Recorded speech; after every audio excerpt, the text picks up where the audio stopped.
It's it's just, hey, I was hoping you'd keep going, but you stopped there. I'll cut that. Welcome in to the Making a Mark Wrestling Show on the Tell Me More podcast. Just before we got on, Ethan was telling how much he hates a kid named Brody. So Brody, get your shit together. We got Ethan Hrabe. We got Wade Christensen again, which I was right. I actually had a video to play that was mourning Wade's leaving the podcast, but he made it back in. That's so exciting. We might still play the video just for fun at the end. We'll see if I can figure out the share function on this app. And then we got, once again, Nate, Miss Amanda Love, Stitt. How is it going, fellas? We're here, man. It's going to be That's a long good. week of wrestling. Bottom, now we're here, right? Yep. Pumped to watch 14 hours of wrestling this weekend. Something like that, yeah. That's true. I would try to cut off Ethan's Drake reference and have to figure out a Bad Bunny reference, but honestly, I don't know enough. I don't have it down. I haven't figured it out yet. So nothing there for me. And I know even less about Logan Paul. So no fun little tidbits there. But we will be talking about this long week of wrestling. We're going to talk about preview for WWE WrestleMania.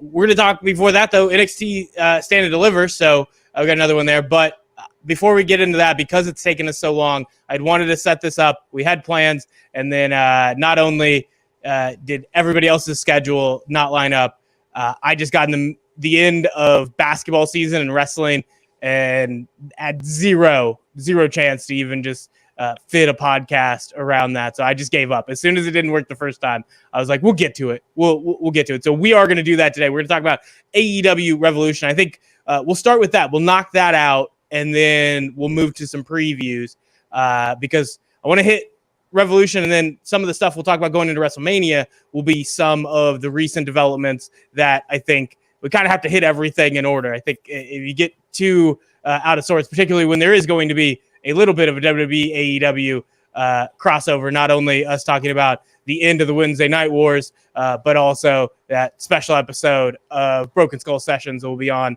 set after the second night of WrestleMania. So we got a few things that we're going to have to make sure we're up to date on AEW before we get to any previews of the WWE product. And just starting with that, I have absolutely no game plan. I'm like the guy who put together the bomb for the end of the Jon Moxley Kenny Omega match. Not prepared at all. This is a dud. But I will kick it to one of you guys to be the Eddie Kingston of the situation and to play it off on the next episode. So we're going to start with Ethan. Where do you want to start on a review of AEW Revolution? The exploding ring match made me want to stop watching AEW. More so the explosion. Nah. The match itself I actually really enjoyed, but I thought the foot on the rope to break up the pinfall for the one-winged angel to continue to make it the most protected finisher in wrestling was very creative.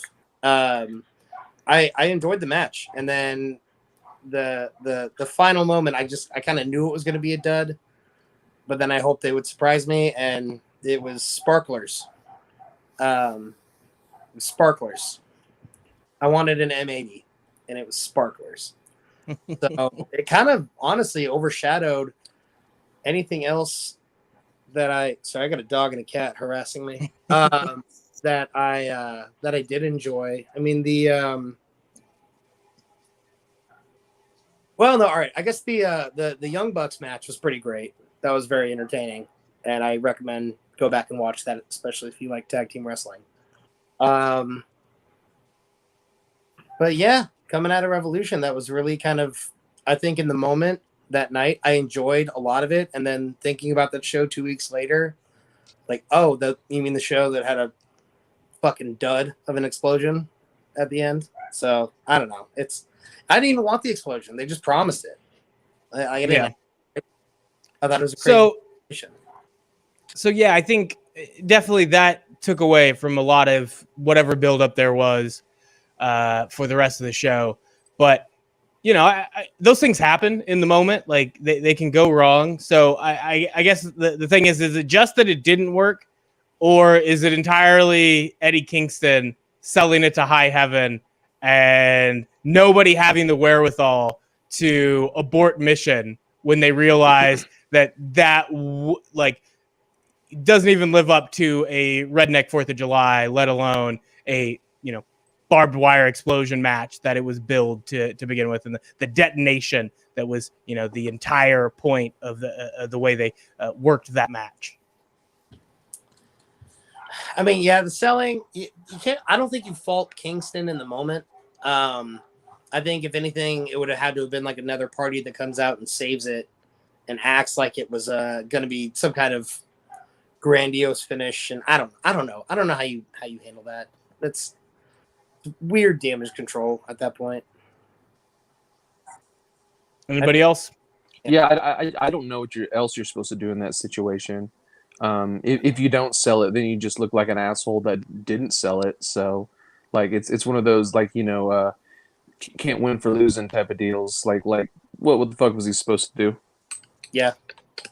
I mean, I've heard from people, and this is, if there's ever praise for Vince McMahon, it's usually a situation like this, and that's that he's been through all of these crazy things, and there are a lot of things. We always talk about, like, the errors on WWE programming and when they mess up, but there's a lot of stuff that we don't notice that in the moment Vince is quick to see, to relay to a ref, to get that information and to direct the cameras to look somewhere else so they can, make that move and make sure they've signaled that. So the argument is, if they were a little more experienced, like WWE is, then they could have found a way to tell Eddie Kingston, don't let that play out for 5 minutes, as it makes it that much worse. And then also, Eddie Kingston's partially to blame.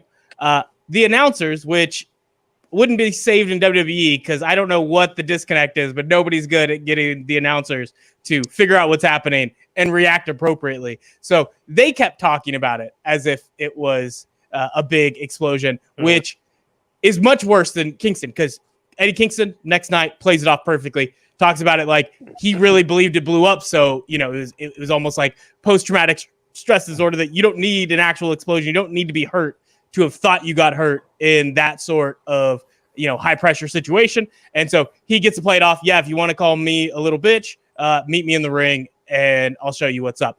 Smart move from Eddie Kingston. It's those announcers that time and again, that crew that is supposed to be experienced. You went and got JR, and he's had his moments. You get Excalibur. He gets a lot of praise. You get Tony Schiavone. He's become this, darling in post after being written off from wrestling for so long. But they're not a very good announce team. And in that moment, that was the worst one, because that is them just casually talking about this big explosion as if it indeed happened. And that's way worse than what Eddie Kingston did trying to sell it in the ring. Yeah. Eddie couldn't even see it. Like, he could probably hear it and feel it, but, like, they watched it and were like, the heat, and, like, no, like, it didn't work. I don't know. I definitely agree that it was an outside perspective that didn't get any better. They could have sent Kenny and the boys back in to be like, here, we're going to fuck you up more or something, and nothing. Because, it really did end the night going, I don't remember anything else now. And there were so many options of how to make that explosion big and grandiose. I saw, like, predictions, like, it'd been cool if, like, they did a ring implosion like WWE can do, and even if it was small and the ring still, like, dropped, you could have played that off like, oh, it was so far that we fell. But yeah, it's like, damn, this is your first big stunt that everyone tuned in for, because it was the first death match in decades, and that's how it ended. Yeah, and then they killed it 2 weeks later with Britt Baker and what's her face doing a way better match. The hardcore legend, better than McFoley, as she says. Which I don't know about her wrestling, but her mic skills, Britt Baker keeps just killing it, just being totally obnoxious, perfect at it. I'm excited. She could be the female version of the Miz, and I have the belief she could be a better wrestler. So I'm excited for Britt Baker's future. Yeah. I did enjoy the Sting Darby Allin street fight, like there were some things. What the point of the Druids made no sense to me, but some of the stunts themselves, when he went through the glass pane and then it fell on his head, made me laugh out loud, even though I knew it hurt. And then the dive was quite impressive. So it was nice for their. I mean, I guess it's not their first cinematic match, but it was AEW doing one. It was, I thought, really well done. It was their counterpoint to the Undertaker's cinematic match. So basically, as opposed to the other ones they did, were not that supernatural thing, not facing somebody like that. They literally stole the Druids, and then they tried to make it ominous, which I'll talk about in a minute. I have a little bit different opinion on how good it was, but since a lot of it will be attacking the announcers again, I'll let you guys finish. I'll let Nate finish, and then we'll go to Ethan, because I know he had a few opinions about it when we talked about it the night of or the night after. Yeah, it was kind of just like a really weird setup to have Taz there when the rest of the group was there. Was weird, but I consider it just a big stunt show. I mean, and when one of the people can't do stunts anyways and sing, it's like, well, the rest of the guys doing big spots, I thought was entertaining. I know the last time we talked, not a big fan of the Sting Darby Allin. Like, they're making it seem like it's a natural connection, and it's just not. I think you can make a connection, but they didn't really do that very well. Did this match at all change how you felt about that team up that they have with those two?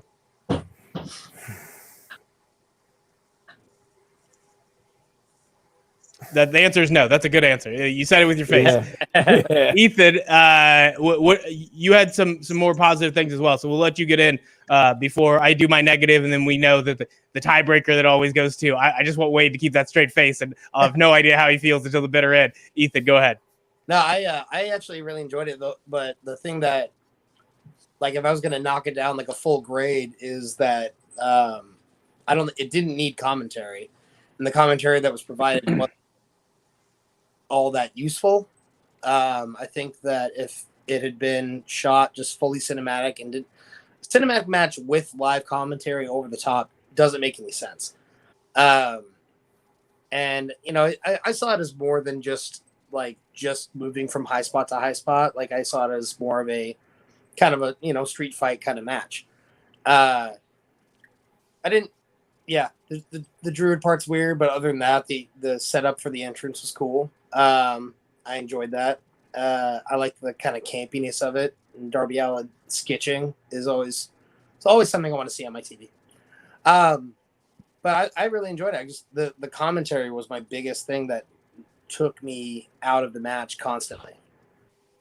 All right. Well, I'll say to one point to the not having commentary at all. I think that's probably true for anything that is like this. It's tough. This one was pretty close. There weren't too many moments where they actually fully stopped or felt like they had to completely change position. So they had commentary for the Jacksonville match, whatever the hell that was called, the Stampede or something. Stampede. Yeah. So that works because it's still supposed to be a match, even if you're taking liberties with the cinematic abilities, right? If it is going to be more movie-like, then you're getting to this weird middle ground. I think something like the Firefly Funhouse, no commentary. You're just in a different world than wrestling and deal with that. I think the Boneyard match was better without commentary, but I wouldn't have been mad if there was, because it was one sequential fight, even if we know in actuality it wasn't. They had to stop and do different shoots, do different setups. I felt like that Sting match was pretty close to that. I felt like because of the way they did it in one area and the way they were moving around, I think it was fine. And I think, if anything, Taz added to the match. It was the other three that were just, I don't think there's an announced team right now that is very good at it. I feel like that supernatural, anytime WWE does it with Bray Wyatt, they don't have the right vocabulary. They're not talking about it in a way that both fits that world that Bray Wyatt's in and the world that WWE wrestling's in, which is, it's weird for AEW because I feel like JR used to do that really great in WWE when he was talking about The Undertaker. He did a great job of responding to, well, this is fucking nuts. I I'd like to go back to a wrestling match, please. But God, Undertaker's scary. And now he's just very old and bitter. So he's selling it as just, I don't care about these young bucks with their dumb idea. And he barely cares about the actual young bucks. We're the top tag team in the promotion. So JR is just bringing it down. Tony Schiavone has no idea how to deal with this and never has. And then you add in like Excalibur is just too like first day of school excited. And so where that can work in matches, I don't think it works for a dark match where you have this really rip-off music from The Crow. Like they literally found whatever DVD was made that we don't, it's so obscure. We don't even know what name of the rip-off movie from The Crow is, but like they stole the score from that movie instead of actually worried about copyright infringement from stealing the score from The Crow. That's what happened. And so it was a lot of things they fucked up in that match. In terms of the actual action, I think if they did less to make it ominous and just let it be ominous that you're in an abandoned building with Sting and Darby Allin and all these motherfuckers are throwing each other into bricks, into windows, that's good enough. You didn't need to turn it more ominous, and they only did because of Sting, and also Sting sucks. So all of it came together to be something that I didn't really enjoy. And so I can see where you guys think the positives. There were things that they did well, and I could be like, note that, do that in the future. In terms, I just didn't start with caring because I don't want to see old man Sting wrestle. If he's going to come back for a cinematic match, should be The Undertaker or nothing. If you're going to do the rest of this, if it's going to be this Darby Allin, like little, you got a tiny little guy that he's mentoring, tell that story better. And they did a shitty job. And I know I hadn't watched a lot of wrestling, but that was the one thing. I took the time. I watched the segments. It was shit, not very good. And that means when you're a 50-50 match, I'm going to push it on the negative side because I didn't care in the first place. And the only way I could possibly be proven wrong is to go to the last man, going down to Wade in the corner. Wade, how did you feel about that cinematic match? I wasn't even worried about the commentators. I just think Darby Allin sucks. Of course, there had to be the hottest of hot takes. If Sting's the Crow, then Darby Allin's the Crow that had Eddie Furlong in it, and not Eddie Furlong when he's still cute in T2, the one where he's all old and crusty, and you're like, is he on meth? He's probably on meth. Yeah, I think that's just confirmed. Darby Allin, I don't know. I think he's lame. Like, I think the whole skateboard gimmick sucks. Like he's just painting half his face like fake Goldust does now, and like I don't get it. Like it's just like everything else. I'm just getting old and bitter. Man.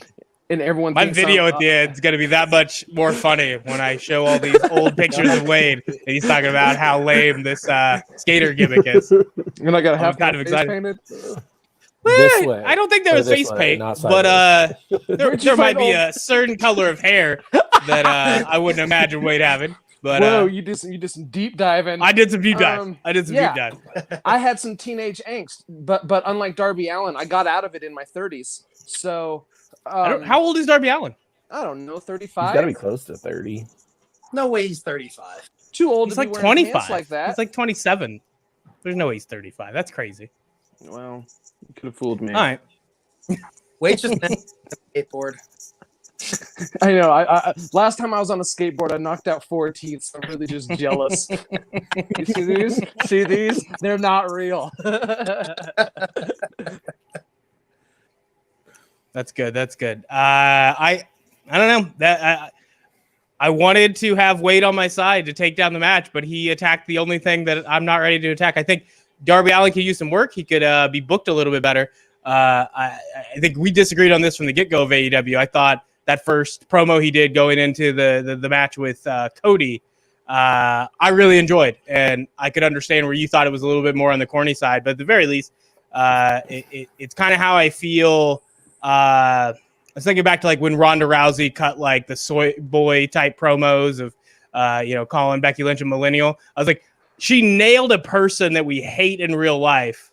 And so I'm counted as a positive. I think that's well done. And with Darby Allin, it's very similar. Like, he is a person that I probably don't like. I'm probably not hanging out with the guy that is Darby Allin's character. Exactly. But I can't argue that that's not a good wrestling character and that he's like not doing it well, and that it has potential because he gets to be both the positive version of that, which I still want to punch, but the average person, isn't as bitter and petty as me.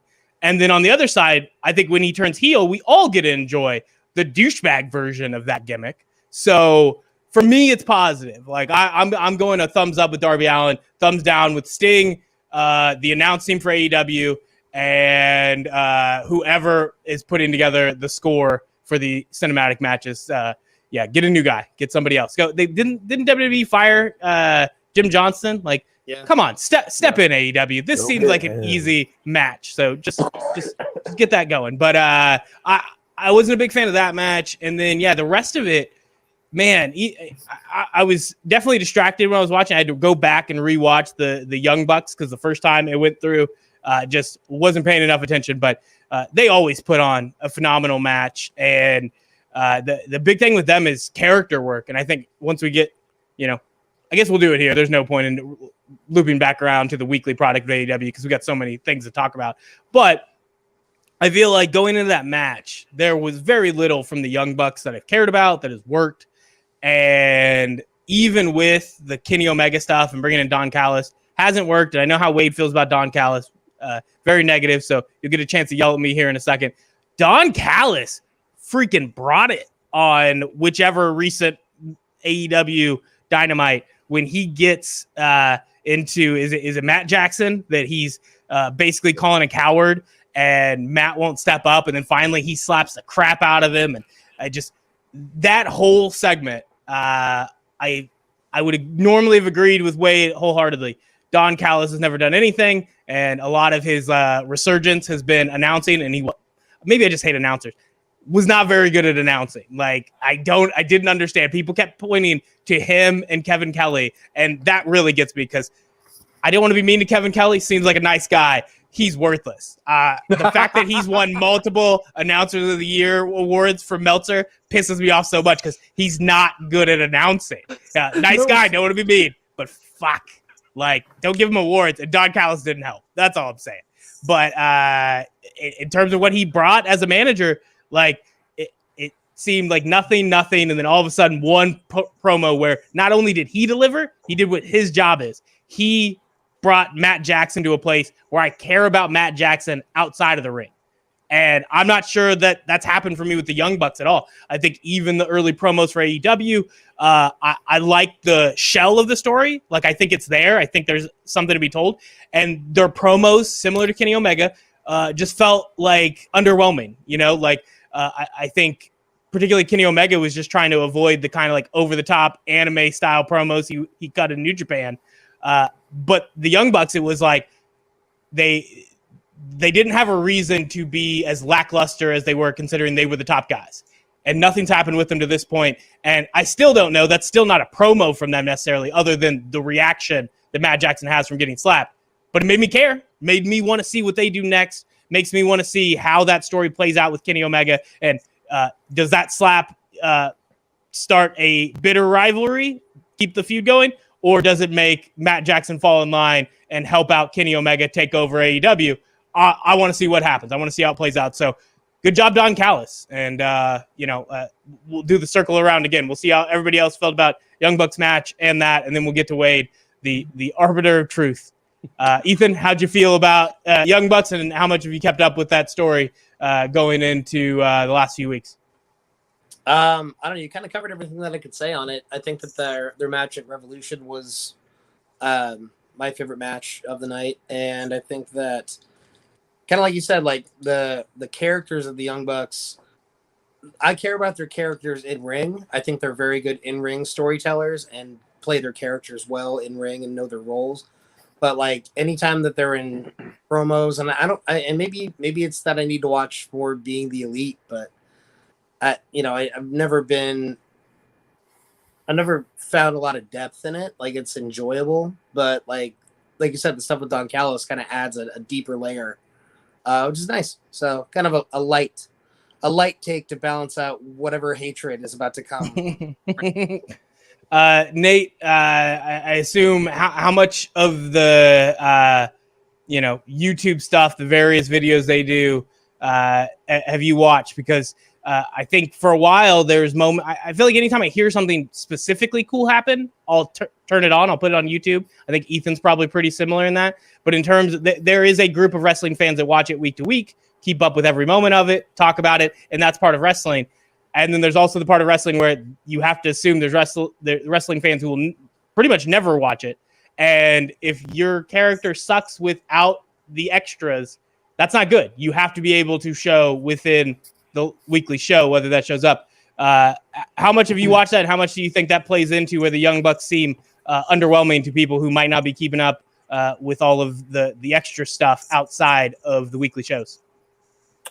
I have been watching Being the Elite since before the first All In. I kind of found New Japan and found them at the same time and was like, okay, they're funny here. And honestly, I feel like they've gotten more people over, everybody else over on that show recently. I mean, like, whether you guys are fans of the Dark Order on Being the Elite is like the best thing there. It is the funniest segments now, and all that stuff's extra. When it comes to the Young Bucks, they're fine.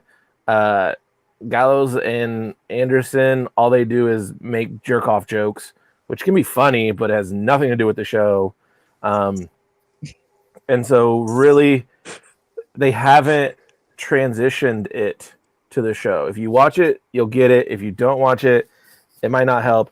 I really think what it comes down to for the Young Bucks is they were good villains with Bullet Club and New Japan to the point that people started to like them.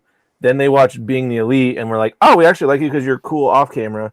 And then they make AEW and then they're just, oh, we're cool. And so everybody who watched before and liked them are like, okay, you're fine. But it's hard to get new people to like them because they're pushed as the baby face that they were never good at. And so it's like any other storyline where the heel is that cool that they become cool, but too many new people are watching them now that go, you're not cool. You're stuck in the 80s and you're not good at it. And there's a reason why Shawn Michaels kicked Marty Jannetty because it wasn't cool. And so that's really the struggle that they have. The match was good. I think I was more excited with the presentation of, oh shit, what's happening with Jericho and MJF afterwards than I gave a shit about Young Bucks moving on and moving forward.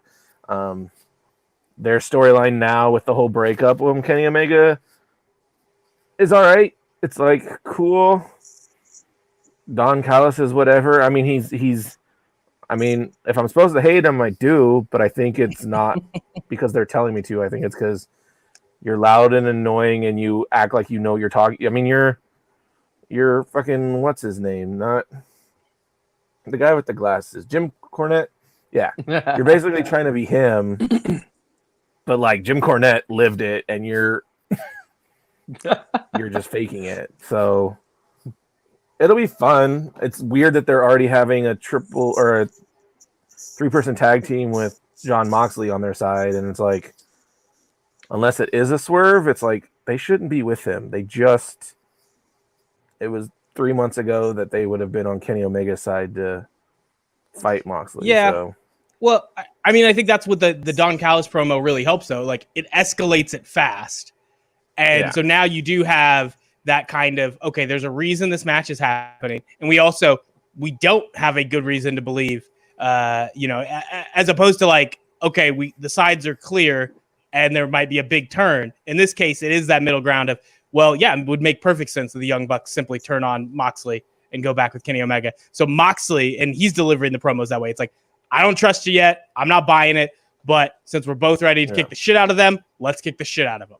And I think everybody's playing it right. I think normally, once again, this is one where when you do the fantasy booking, it's like, be careful because we know how Vince would have played this and would have failed.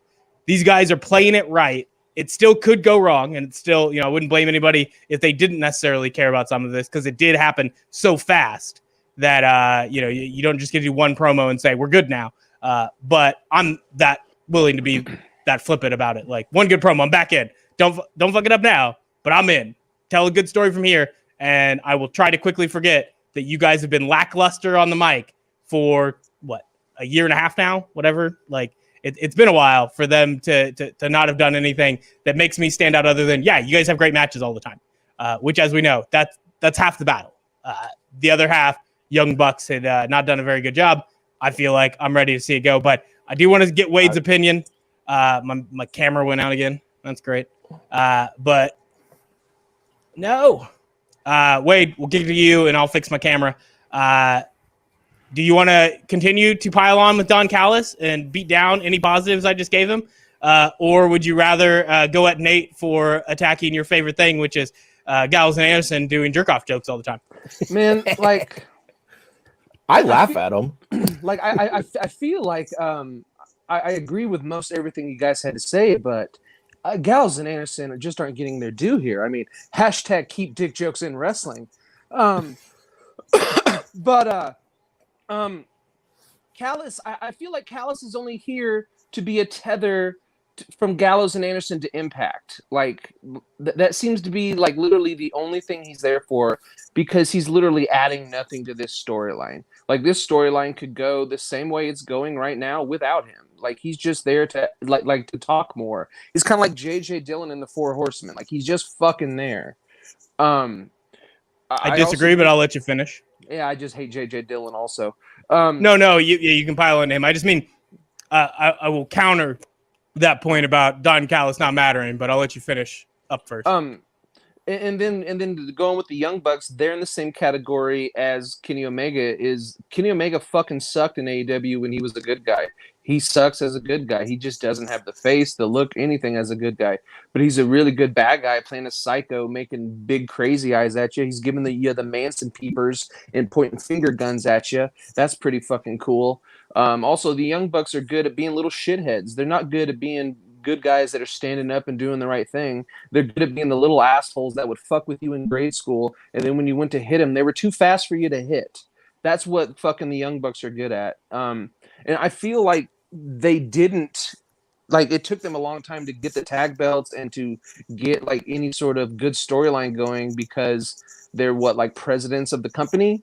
And I think they just wanted to avoid, like, the internet backlash of, like, the Triple H, like, oh, look, the guy in charge is pushing himself. I think that's the same reason Cody Rhodes took himself out of the I'll never wrestle for the world belt again. Like, I think it's just to avoid the I'm pushing myself being in charge. But fuck it, push yourself. You're the best things in AEW. You're why we're tuning into AEW. So more Young Bucks, less Marco Stunt, I say.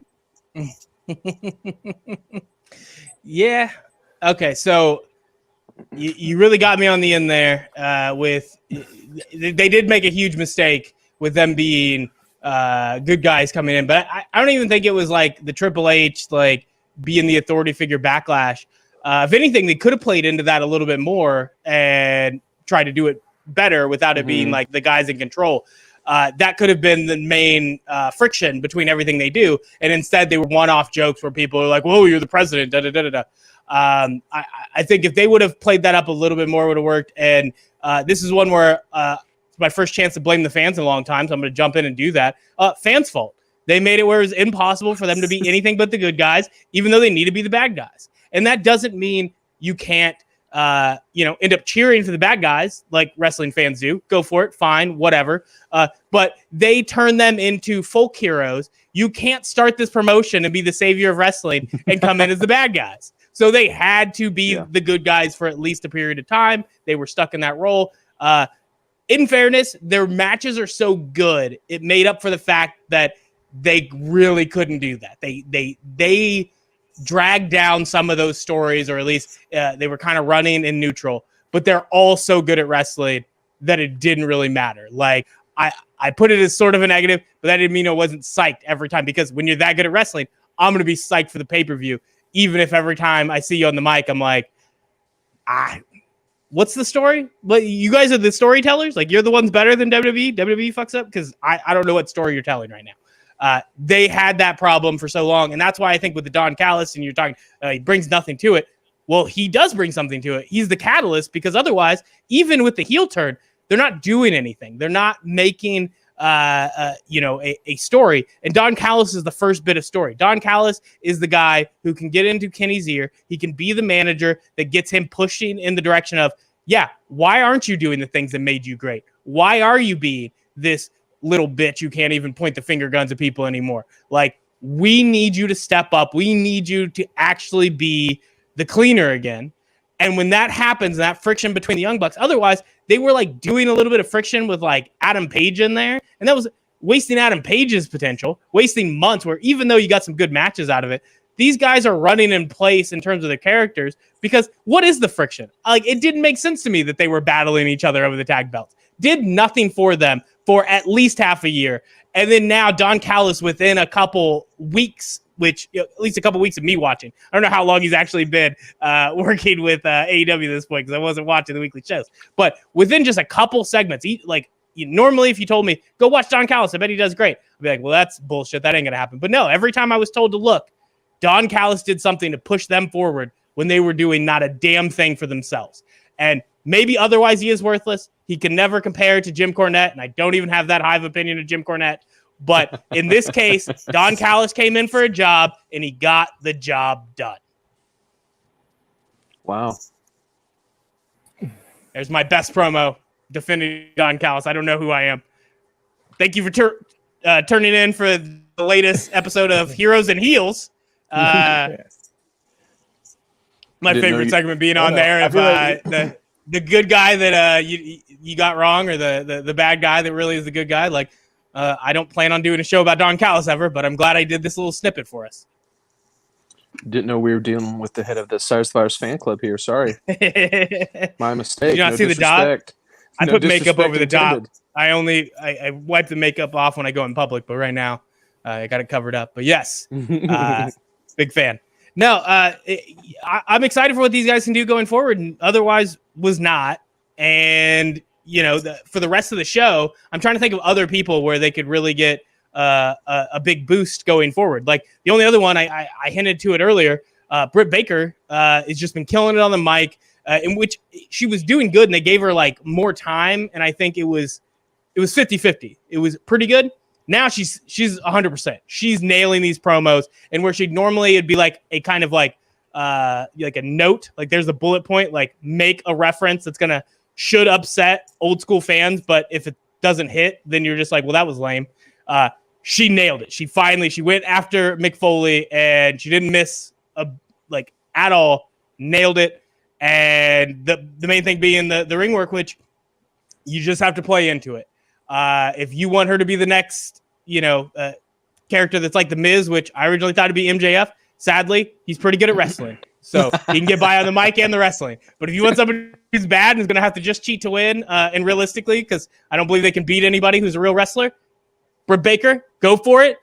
Get that belt off Sheeta. That's the next thing that I think the women's division has been kind of running in place as well, even as they've had some undercard people that have been a little bit entertaining. Nothing's worked its way up to like, oh, yeah, that's a money match. Britt Baker stealing the belt from Sheeta and having this heel run, I'm down for it. I'm ready for it. I want to see Sheeta chase and try to get the belt back. I want to see what happens when Britt Baker has to hold the belt against potentially, Nyla Rose coming in to be this wrecking ball. And I feel like be careful. Jade. Don't turn her face. They have a list right now that I don't think can be the one.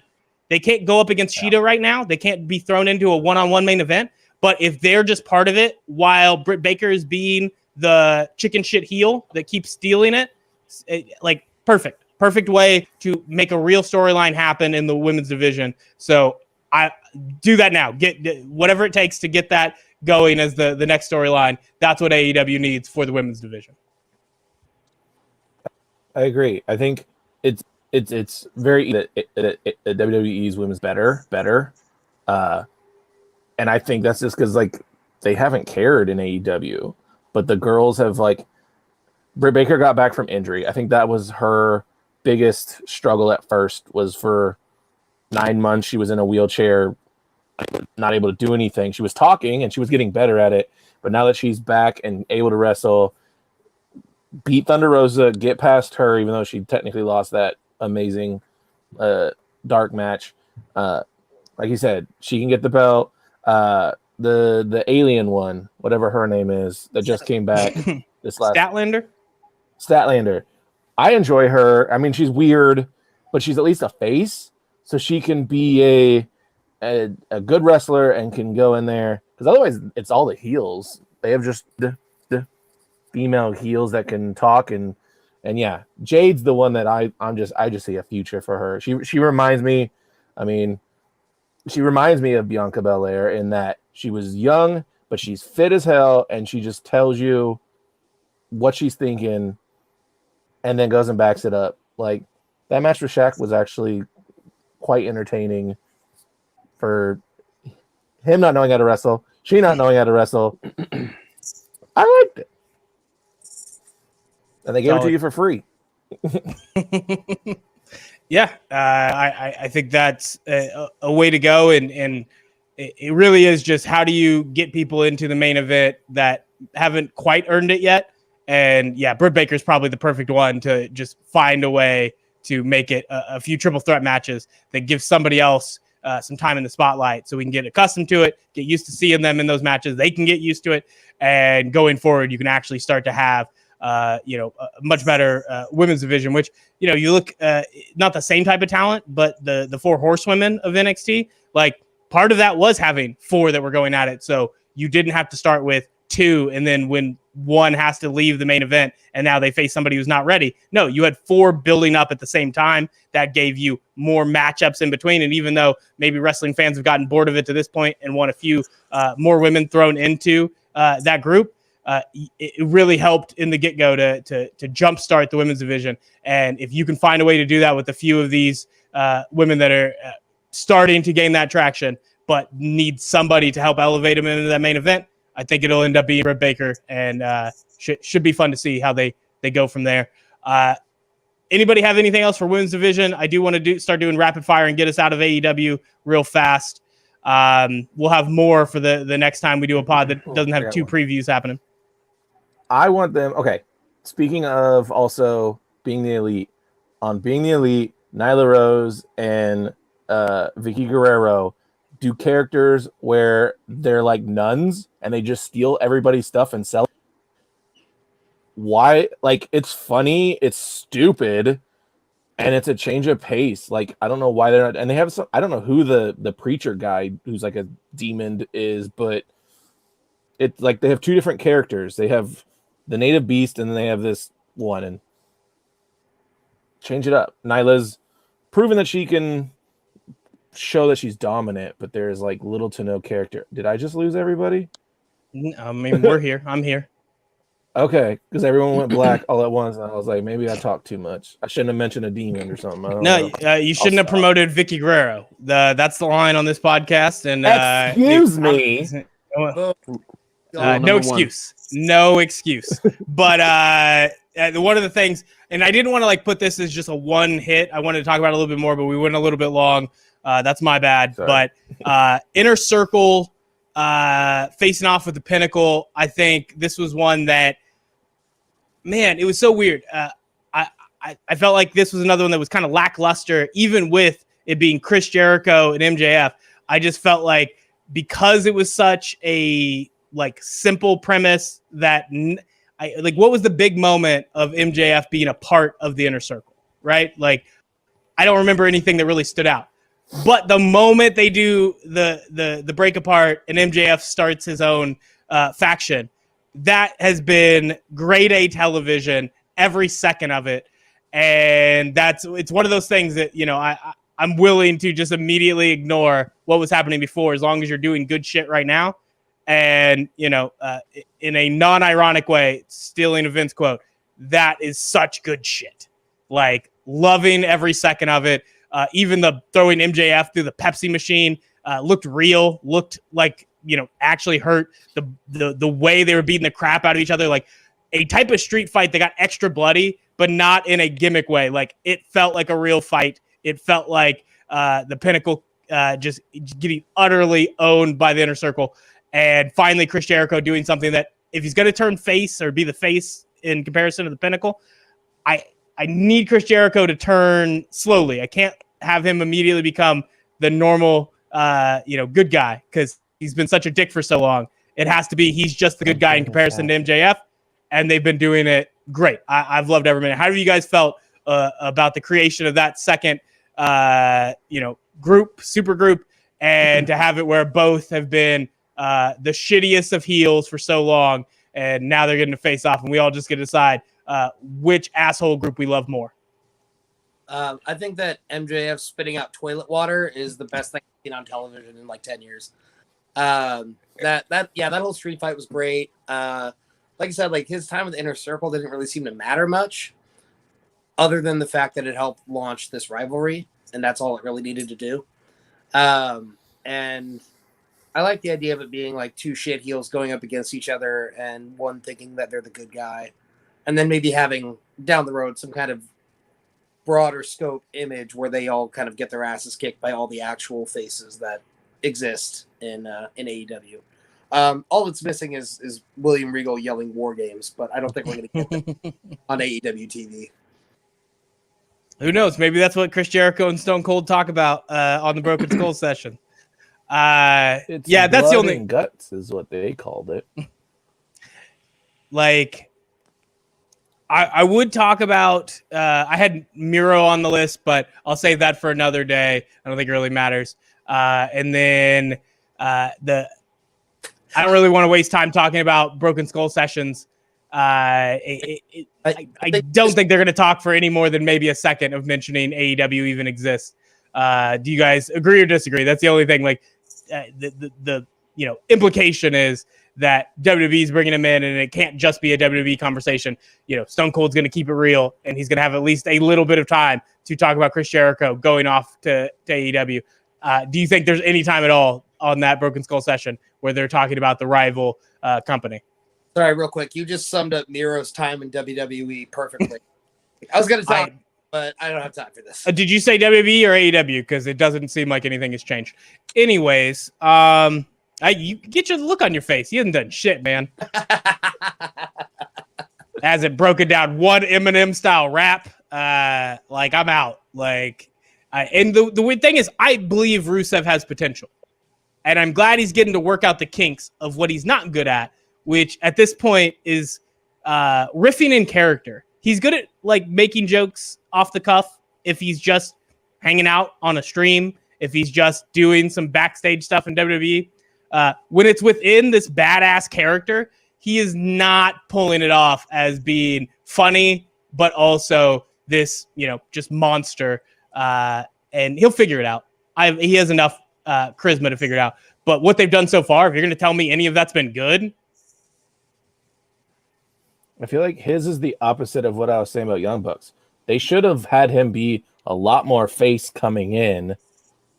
For sure. Because, mainstream wrestling fans knew him and loved him, except they put him with a dipshit that nobody liked, and then they were kind of stuck leaving him mid-card, and then he has to beat up more people we like, and it's like,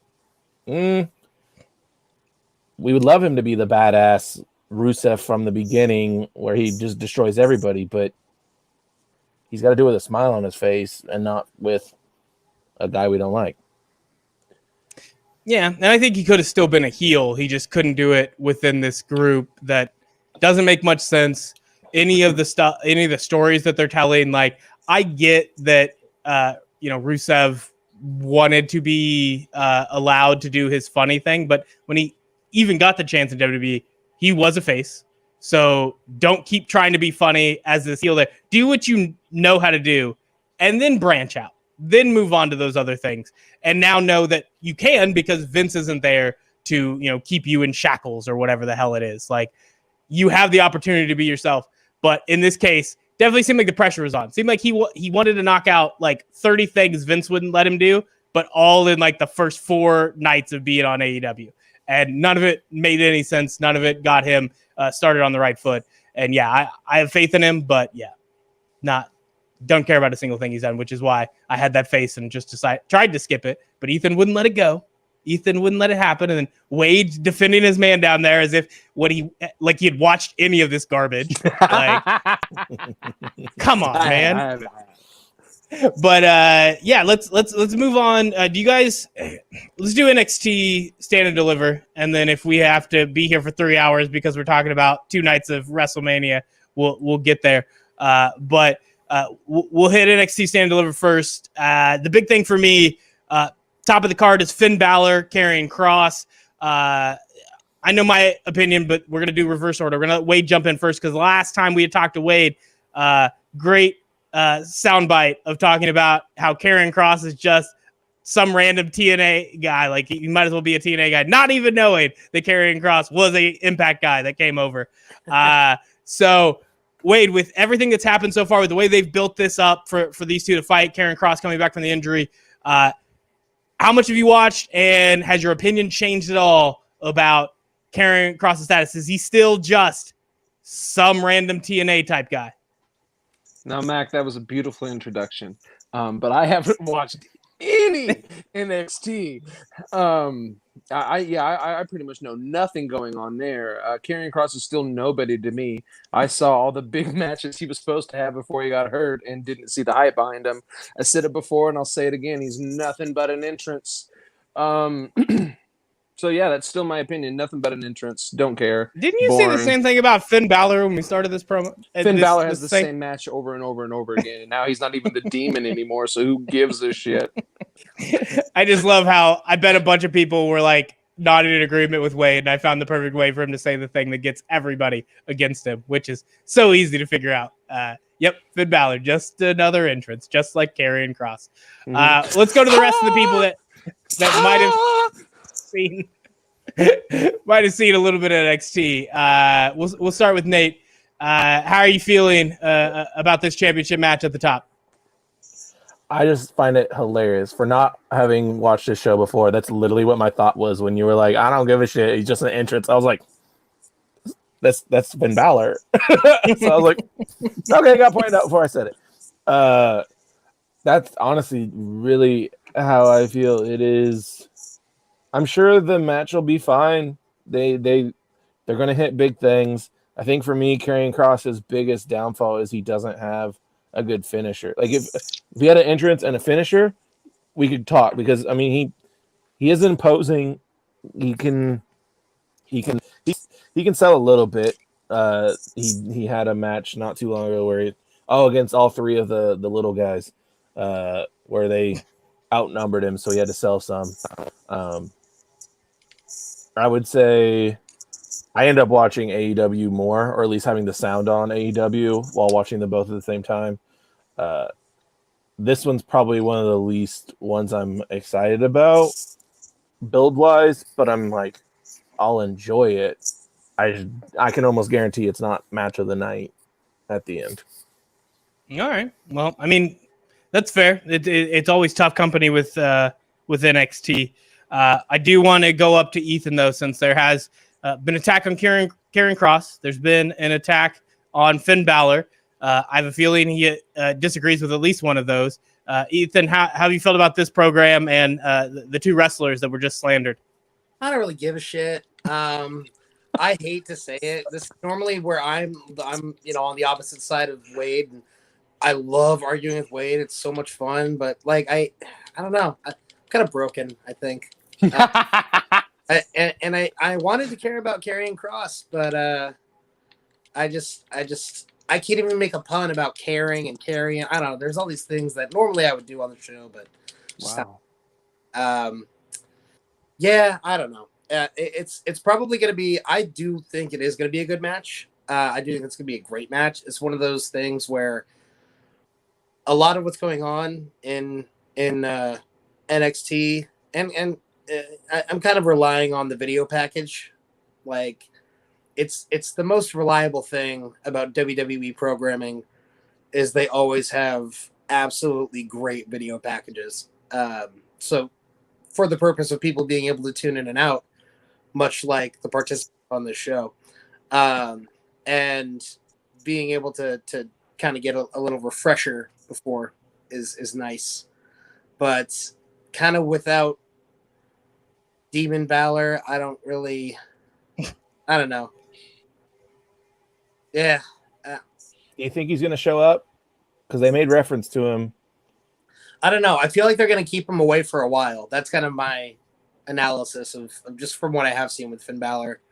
I feel like they're just going to let him be Finn Balor for a while, which is fine. I think my interest in his character fluctuates depending on his opponent, and not just because I only care about his opponent, but just because of how it, how their chemistry can reflect with one another. And I just don't have a lot of interest in Karrion Kross, I think, is my issue. All right. Well, I was trying to check on the Finn Balor thing, but you still were just like, I've only like I tried to talk about earlier, have started to watch the weekly shows for the past month, but was missing before that. And then it was just kind of whenever somebody told me something good happened, jumped in. Finn Balor has been delivering good promos, which is not something I would have imagined would happen. You're talking about just an entrance. I thought him having the same match was kind of true until he started having more NXT matches, or when he got to face guys like AJ Styles. I think he's had really damn good matches with them. The problem for me was always the mic work, and he's always somebody who is he's flexible on the mic. He's not one of those guys who just can't talk at all. He's just not been in a story that's mattered. Doesn't deliver, these really groundbreaking promos. So being like kind of good is like literally where AJ Styles was for so long. It was like, I get why Vince likes it, but your promos are just good enough to make this storyline not bad, not good enough to make me give a shit about this. Finn Balor has passed that. Like Finn Balor has gotten to where he's delivering promos in NXT that I do care. I care about that. I've enjoyed the matches he's put on, and I can't argue the Karrion Kross thing. There's not much there for me. It is a really good entrance, and maybe I'm just fighting really hard for his manager to stay on television, but I think they're doing good. I think they're working. I think they're making it work. I think that in terms of him being like a worker, at this point he's just supposed to beat the hell out of people, and they've let him beat the hell out of guys who have been established guys in NXT and set him up to be a badass. And maybe that's to no end when as you mentioned, a shitty finisher. So I guess it doesn't really matter. You beat the crap out of him and finish it with the cross jacket or whatever the hell the move is. That could be better. But honestly, with the way they've built him up and the way Finn Balor has kind of made it seem like, yeah, he's going to win. And you mentioned hinting at the demon. I think the way you play this, unless Wade is just 100% right, unless even somebody like Triple H is looking at it and having a very similar opinion that Wade has. I think you bring out the demon and you let Karrion Kross win. I think you let him take down knowing that Finn just doesn't lose as the demon, other than against what? Did he lose against Brock Lesnar? What was like the first demon loss? I don't think the demon's lost. He hasn't lost? Maybe Samoa Joe beat him. Maybe. Yeah. Maybe. Well, I don't know if he was the demon as it, because they went back and forth, but yeah. So I'm not sure, but if he has it, definitely if he hasn't lost, let Karrion Kross take him out. Let it be like that moment of like Karrion Kross actually looks scared at the beginning of the match, but by the end, it's the same story. He takes out Finn Balor just like he takes out everybody else. That's how you play up that character if you truly believe in him. If you're feeling like a lot of people in this podcast do, maybe not. I could see like make it last a little longer by losing it as Finn so that he could come back. Because I'd watch their second match if it meant the demon came back a second time. But I don't know if you want to waste it on their very first one. I don't know if you want to waste it on Karrion Kross.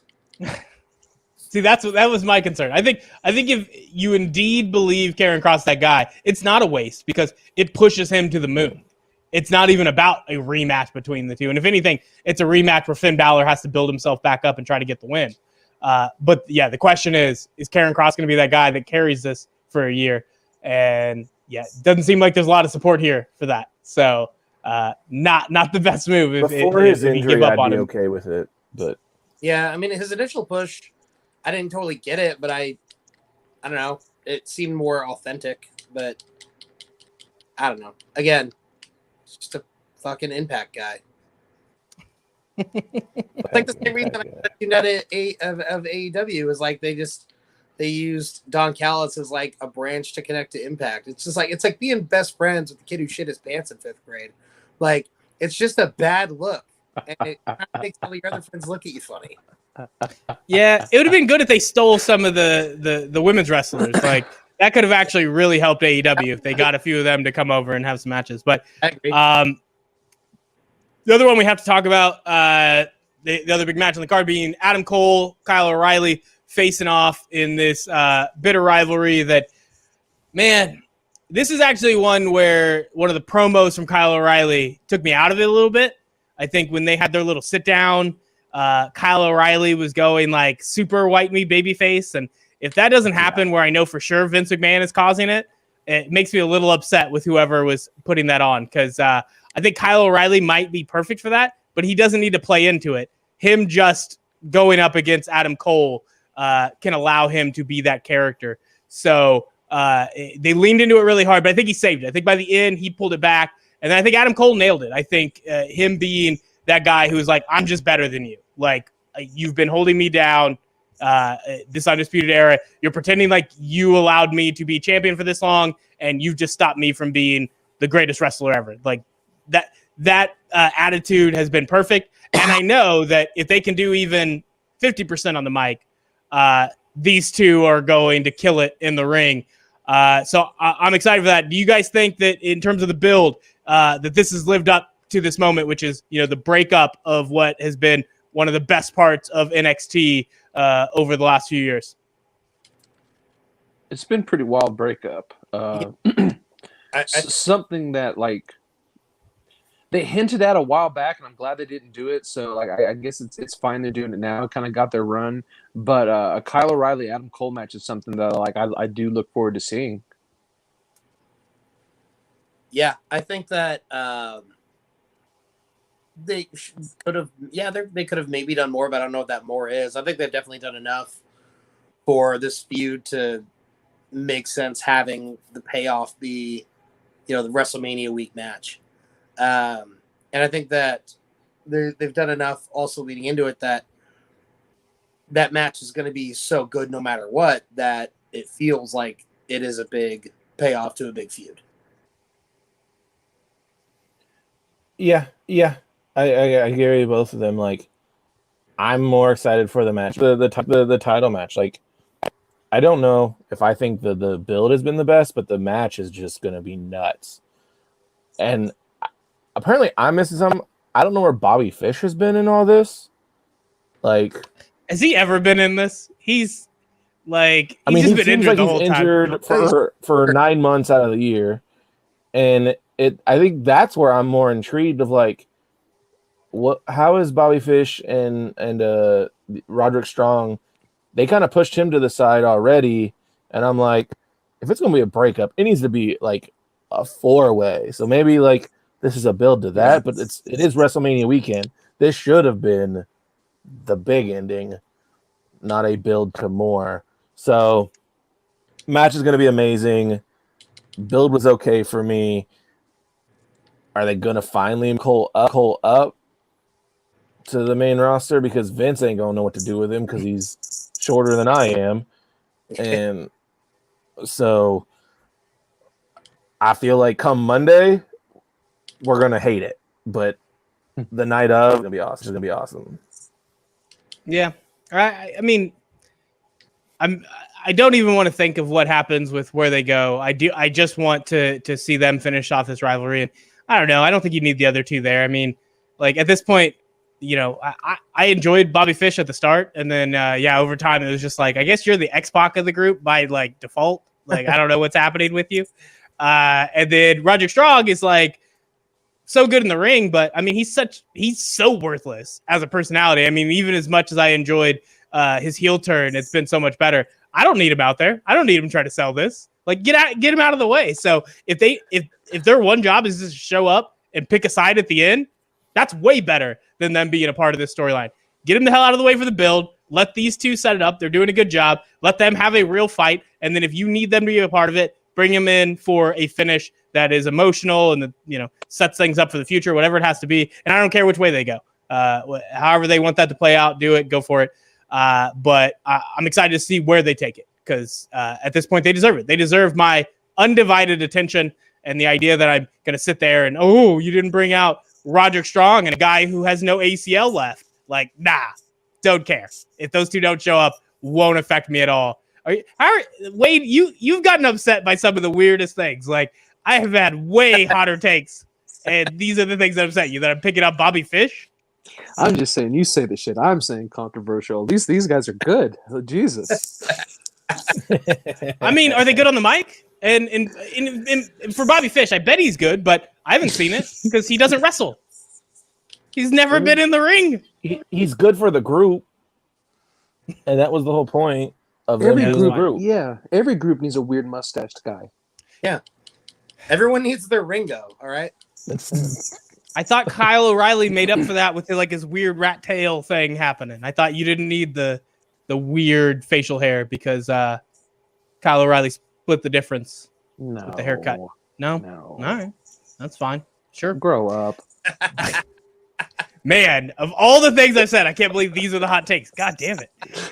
One of the other things, people talked about. So as Adam Cole is coming out, he's passing HBK, who they brought in to be the guy who says the cruiserweights can have a ladder match. I don't know. I guess I'm fine with that little thing just because it adds something to a cruiserweight match where I know those guys can wrestle, but another storyline that's just not very good. So throw in HBK, that's fine. But the bigger part is it gave the opportunity for a face-off between Adam Cole and HBK.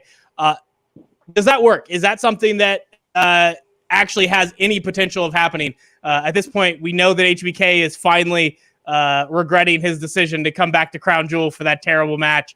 Do you think this might finally be a situation where, as opposed to maintaining that perfect finish, now he might actually consider facing somebody like Adam Cole to reestablish that one last great match?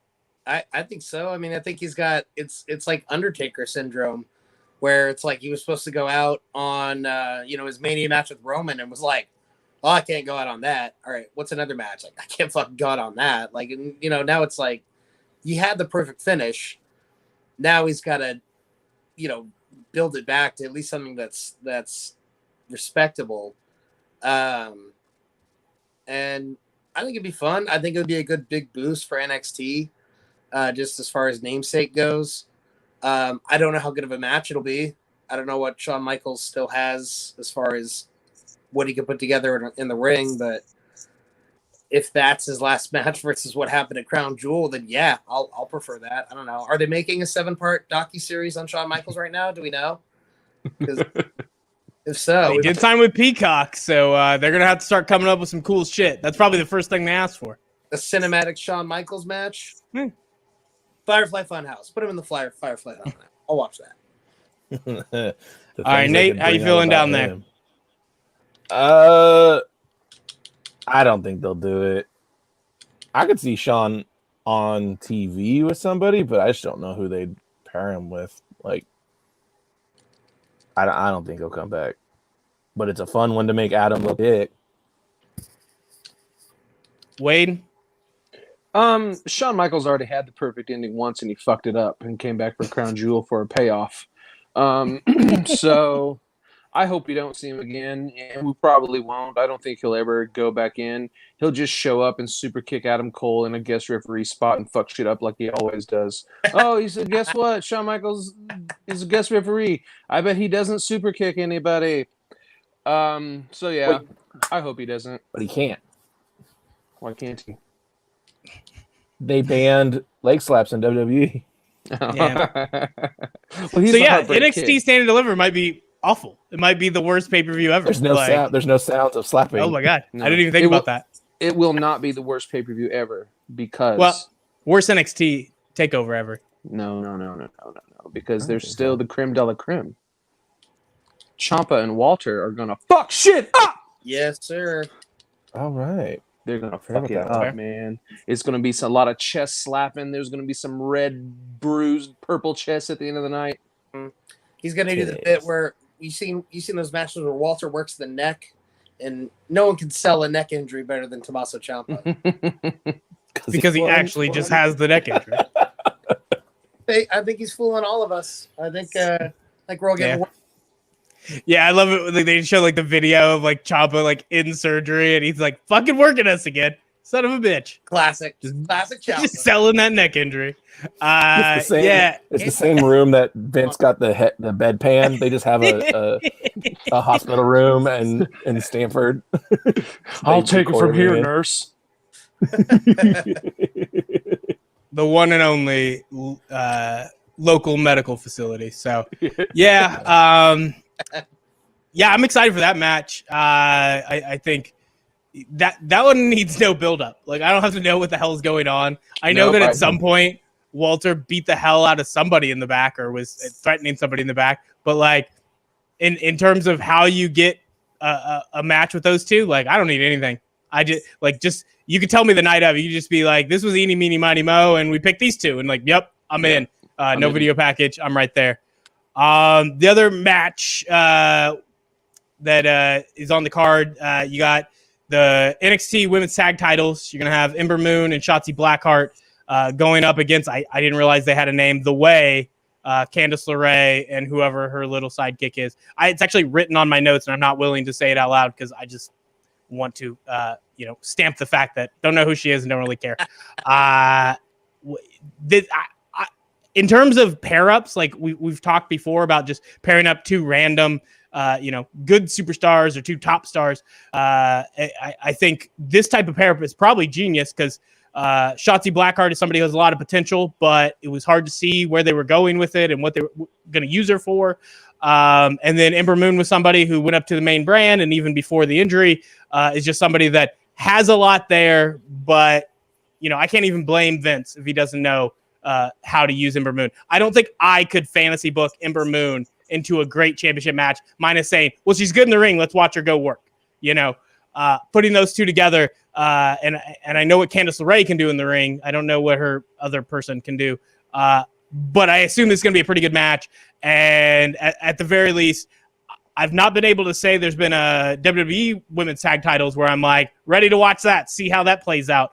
I'm 100% ready to at least see what these four can do in the ring and try to make a Women's Tag Title belt, actually matter. Yeah, I think there is a chemistry with Shotzi and Ember too, and their characters do kind of play off of each other well, to where they've kind of found a way to sort of meld them together a little bit. And I love watching both of them wrestle, and I think that, yeah, I'm actually looking forward to this match more than I think I originally was, and I think it'll be a good one. Yeah, they do have chemistry. They both are like cosplayers that are cosplaying a brand that nobody actually watched. It was like one of the ripoff ones. So it's like everybody else is trying to be like a Deadpool. Like they're going to take like a well-known franchise, and these two are doing some thing that got canceled in like 1997 and only had one season. Like each of them, that's their two characters. They've picked some random cosplay. And at this point, it's like they created an original character because nobody actually watched whatever dumb thing that they loved and were inspired by. I love Ember Moon. I love Shotzi Blackheart. I give zero fucks about this match.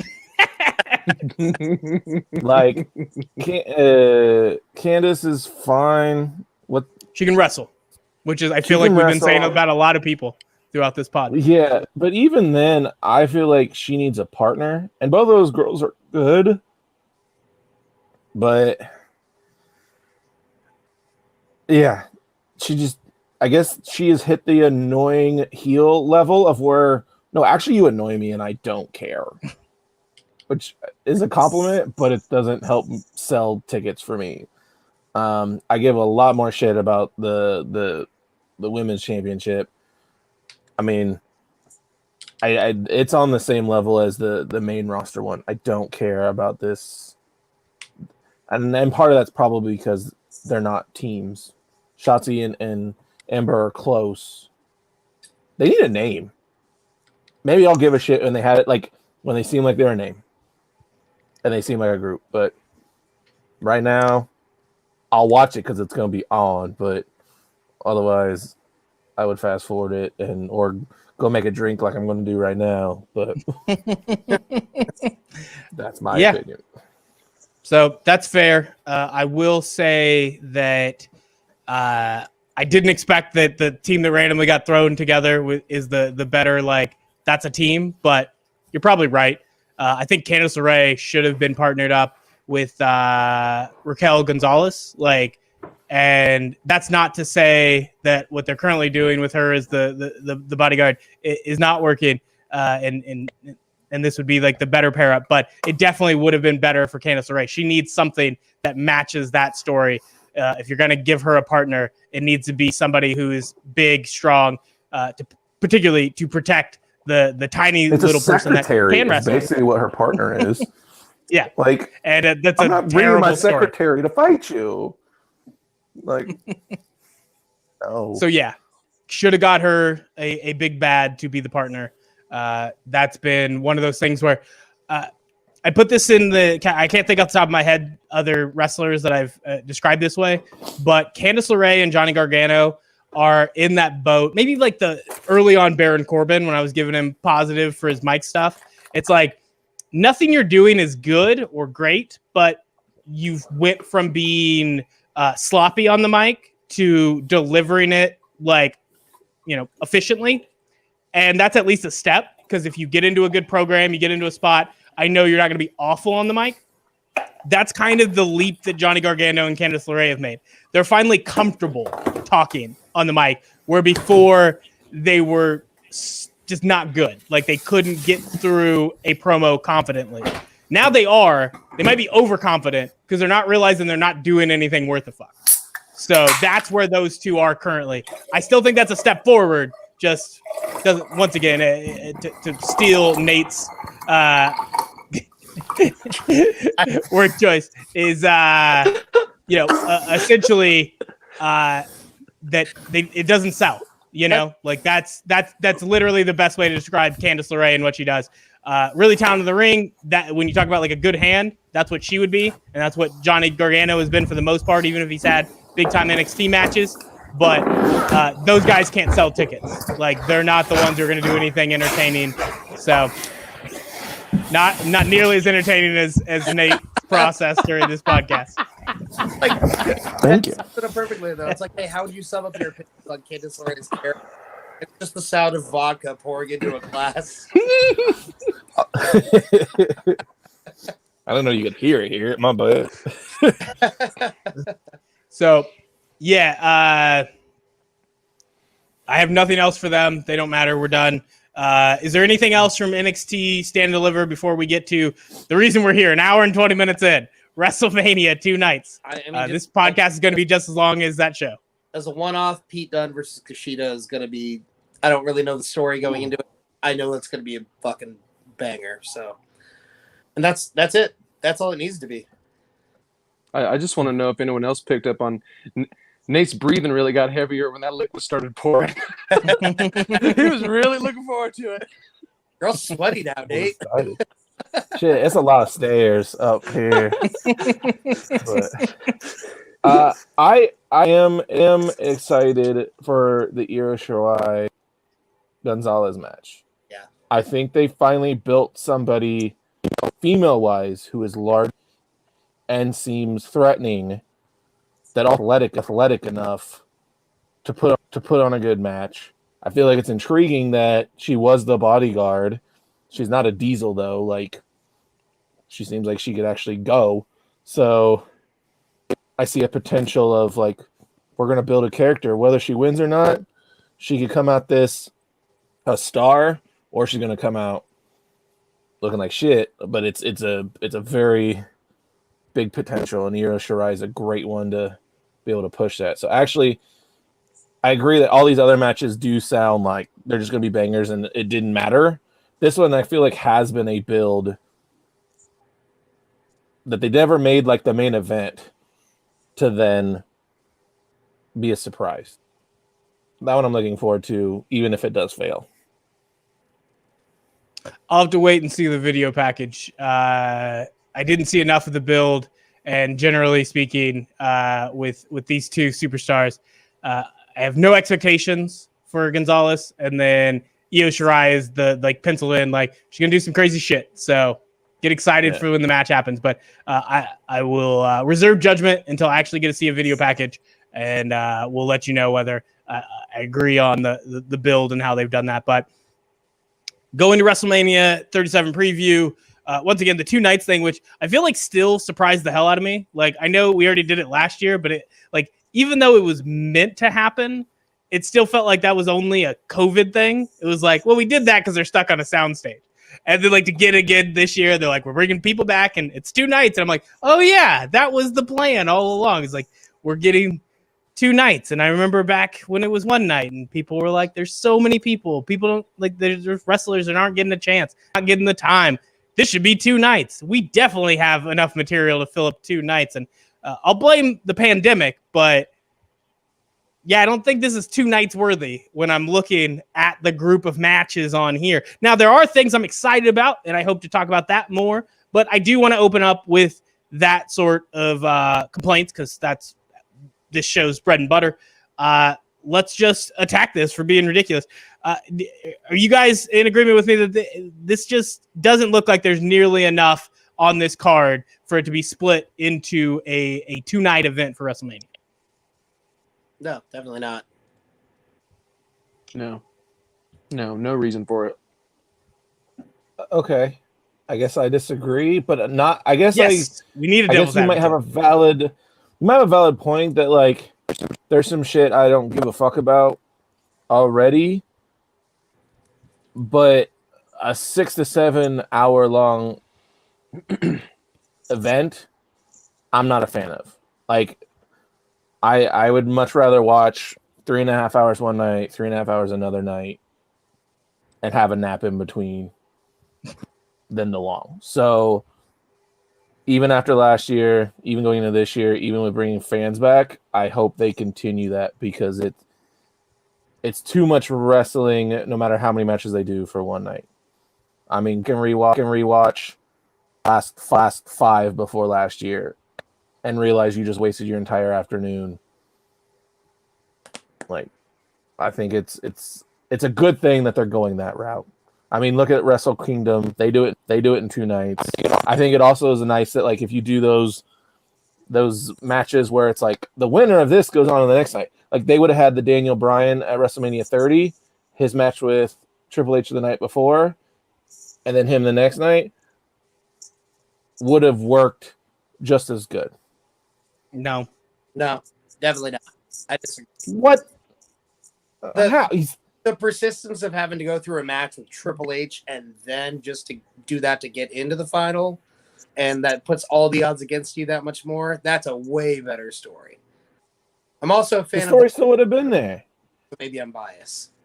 I mean, it's kind of there, but it's like you get a whole night to rest and you get to come back. And, just think of, all right, when they did the promos about Daniel Bryan turning this into a triple threat match and Edge hits him with, oh, yeah, it's like, isn't that so cowardly? The idea of, like, Daniel Bryan wanting to face the champion the next night. And in my mind, I'm sitting there listening. I'm like, that doesn't sound that bad.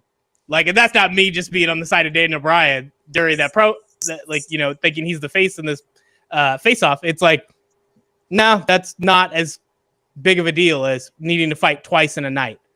And, obviously you have where Daniel Bryan just had to do it where it was like back-to-back matches. Obviously that's a very big impact, but I think it's still like, even to start the show, have to win, have somebody viciously attack you to try to put you out, and for you to have to then come back and still win. Yeah, that's a much better story. And to have that extra night, it's not a bad story at that point, but it's definitely not the same, not as good. Yeah, it goes back to how this is why the King of the Ring sucks. There basically isn't around it. Once they stop moving all the guys off of having to do 3 wins in a night to win the King of the Ring, it just didn't matter. Didn't have the weight. I agree with you there. Win all of that in a row and showing back up with injuries from earlier in the night. So my biggest problem with the 2 nights is that it's exactly what I said would happen when we were staring down a 7-hour WrestleMania. Because as much as, Nate, you want to take a nap in the middle, honestly, it's on the network. I could do that if I want to. Like, I can just pause the damn thing. I've done it before, like that's been, I'm in control. That's why I have the network. But when you have that 2 nights and you have that ability to keep expanding, we know what Vince does. And if 2 nights meant 4 or 5 matches and they got to have NXT style pay-per-views, sign me up. Give me 2 nights of WrestleMania. When it is now 7 matches per, and we're like, well, let's find a spot for Lana and Naomi versus Dana Brooke and Mandy Rose versus Riot Squad and versus Natalya and Tamina. I don't give a shit. When And the winner only way wrestles you can the get next night. even something like Kevin Owens, Sami Zayn, where I generally care about them and they haven't really done a great job of building that up. You have to throw in Logan Paul, and you're just, why? Why does this exist? I'm just looking at the ways they've had to fill this up, and Riddle, one name, not Matt Riddle, Riddle versus Sheamus, and you're just like, that's WrestleMania? Like, no offense to Sheamus, maybe a little offense to one name Riddle, but man, that I don't care about that. I don't care at all. So once you open that up and you know how Vince acts, like, you're going to get matches. You're going to randomly be like, I guess we're throwing Braun Strowman and Shane McMahon into a steel cage. That makes sense. Like, perfect. Like, yeah, I'll enjoy when Shane nearly kills himself, but otherwise, don't need to keep adding onto it. And that's what 2 nights mean to me. It means I know the negatives that come with Vince McMahon booking. And yeah, I'd much rather Vince McMahon stuff 7-8 matches into this 7-hour extravaganza than watch him decide, well, I guess I need to find a way to make this look like a normal pay-per-view. I guess we need 8 matches both nights. And that's where we're going. That's what we're going to have, and I don't want it. Oh. Yeah, I agree entirely. I think that, it used to be WrestleMania was 3.5 hours, and that already seems long enough, but it was 3.5 hours of stuff that you actually cared about. Like, if it was 2 nights of matches that matter, not 2 nights just because they have to fit all the fluff in, then great. But that's are you talking about Bad Bunny when you say fluff? No. I put Bad Bunny in a 3.5 hour show. I was making a pun. It's Bunny, whatever. Cute. That's good wordplay. I got it. Just that. No, I don't want to watch 7 hours of fluff. I'll watch 3.5 hours of fluff, and I'll watch 3.5 hours of fluff. Not 7 hours. We can talk after this is a 5 hour combo. Like, we could have a conversation then. Plus pre-shows, it'll probably be 2+ hours each night. So that'll be exciting because that's going to happen. I within 2 years, I guarantee that's the timeline for just ridiculously long WrestleManias to last the entire weekend. But in terms of the matches that are good, now that we've talked about all this garbage, let's go into the things we want to talk about. And since Nate's so excited for 2 nights, get us on the right track. Lead us off. What's the first match that you think we should discuss? What's the, I would say the best match, but really just the one you think has a cool story for us to jump into? I think it would have to be, I mean, you mentioned it, the Edge and Daniel Bryan and Reigns. It's assuming it's going to end the whole in Sunday night. As far as I'm concerned, a long story build from the Edge, and that was already good. Daniel Bryan, how that happened, I don't know. I've watched enough, but they literally let WrestleMania 30 happen again to themselves. They let it where the fans were like, actually, yeah, we do want him in there. But we're excited, and it makes it that I don't know if I want Edge to win it after all. So I don't know who's going to win. And again, I mean, I kind of mentioned it before. I like it when I am excited to see then what happens afterwards. Any one of them win, it's going to be more intriguing. So will I be tired and not give a fuck once the match starts? Maybe, but if I could, that would be the match I would want to watch and know what happens. All right, I want to go to Ethan. I assume there's not a question of changing who you want to win. I assume it's just Edge and it's going to stay Edge and it's not going to change. Now that he has made the move to the heel, and not only did that, but it's weird. He was doing softball on his mic work for a bit there, and I was just like, is he just trying to let Daniel Bryan work his way in and give him some room? Is this just a true pros pro? But no, he was waiting, and the last promo he delivered, where he says the reason he decided to beat the hell out of Daniel Bryan with the steel chair is because not only was he ruining his one-on-one with the champ, it was that now he's learning, yes, I have to become what I used to be. I have to be the radar superstar. And when he launches into that, I don't even know if it's the words, I don't even know if it's the story, but the passion that he nailed in that promo got me jacked, got me ready to watch this. And so I have to ask you, Ethan, when you're watching that and you're seeing that build, does him turning into the bad guy, you still want him to win, but do you want him to win more as a heel than you ever did when he was this comeback hero face? Kinda. I mean, I enjoy both sides of it, but Edge's heel. I mean, I think he's the best heel of the Ruthless Aggression era. I think that he was the best rival for John Cena through that whole time, and I think that that's when he is at his best. I do like the veteran comeback story, but I think that you can only do it for so long, and I kind of like that it's not, just that, that he's not just Adam Copeland, basically, because that's kind of who his character has been since he's been back, and now he's kind of back to being Edge. And I think that I still do think that's the right move. I also wonder though if it's just, I don't know. To me, the storylines like this are designed to, WrestleMania is the season finale, so to speak. And I feel like this one is not going to be that. I think this is going to push a program all the way to SummerSlam. And I'm kind of just excited to watch it. And I'm just going to lean into whatever they do, I think. But yeah, I want to see the Rated R Superstar as champ. Yeah. All right. That's a lot of good points. You were wrong, though. CM Punk was the best adversary for John Cena. But moving on to Wade, you are a resident Daniel Bryan hater. You're a resident Edge hater. And I feel like you've been in my camp on the positivity for Roman Reigns' heel turn. But when you're looking at this match in terms of what you've been offered with the triple threat, and I know you hate triple threats, how do you feel about this match? And maybe give me who you want to win. I'm glad we picked this match to talk about first because it's honestly the only WrestleMania match worth talking about at all. It's the only match that feels like a WrestleMania match at all.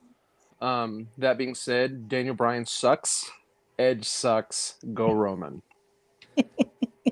I just really want him to fuck over the fans at a WrestleMania and go, nope, guess what? It's not going to be either one of your heroes winning, you dorks.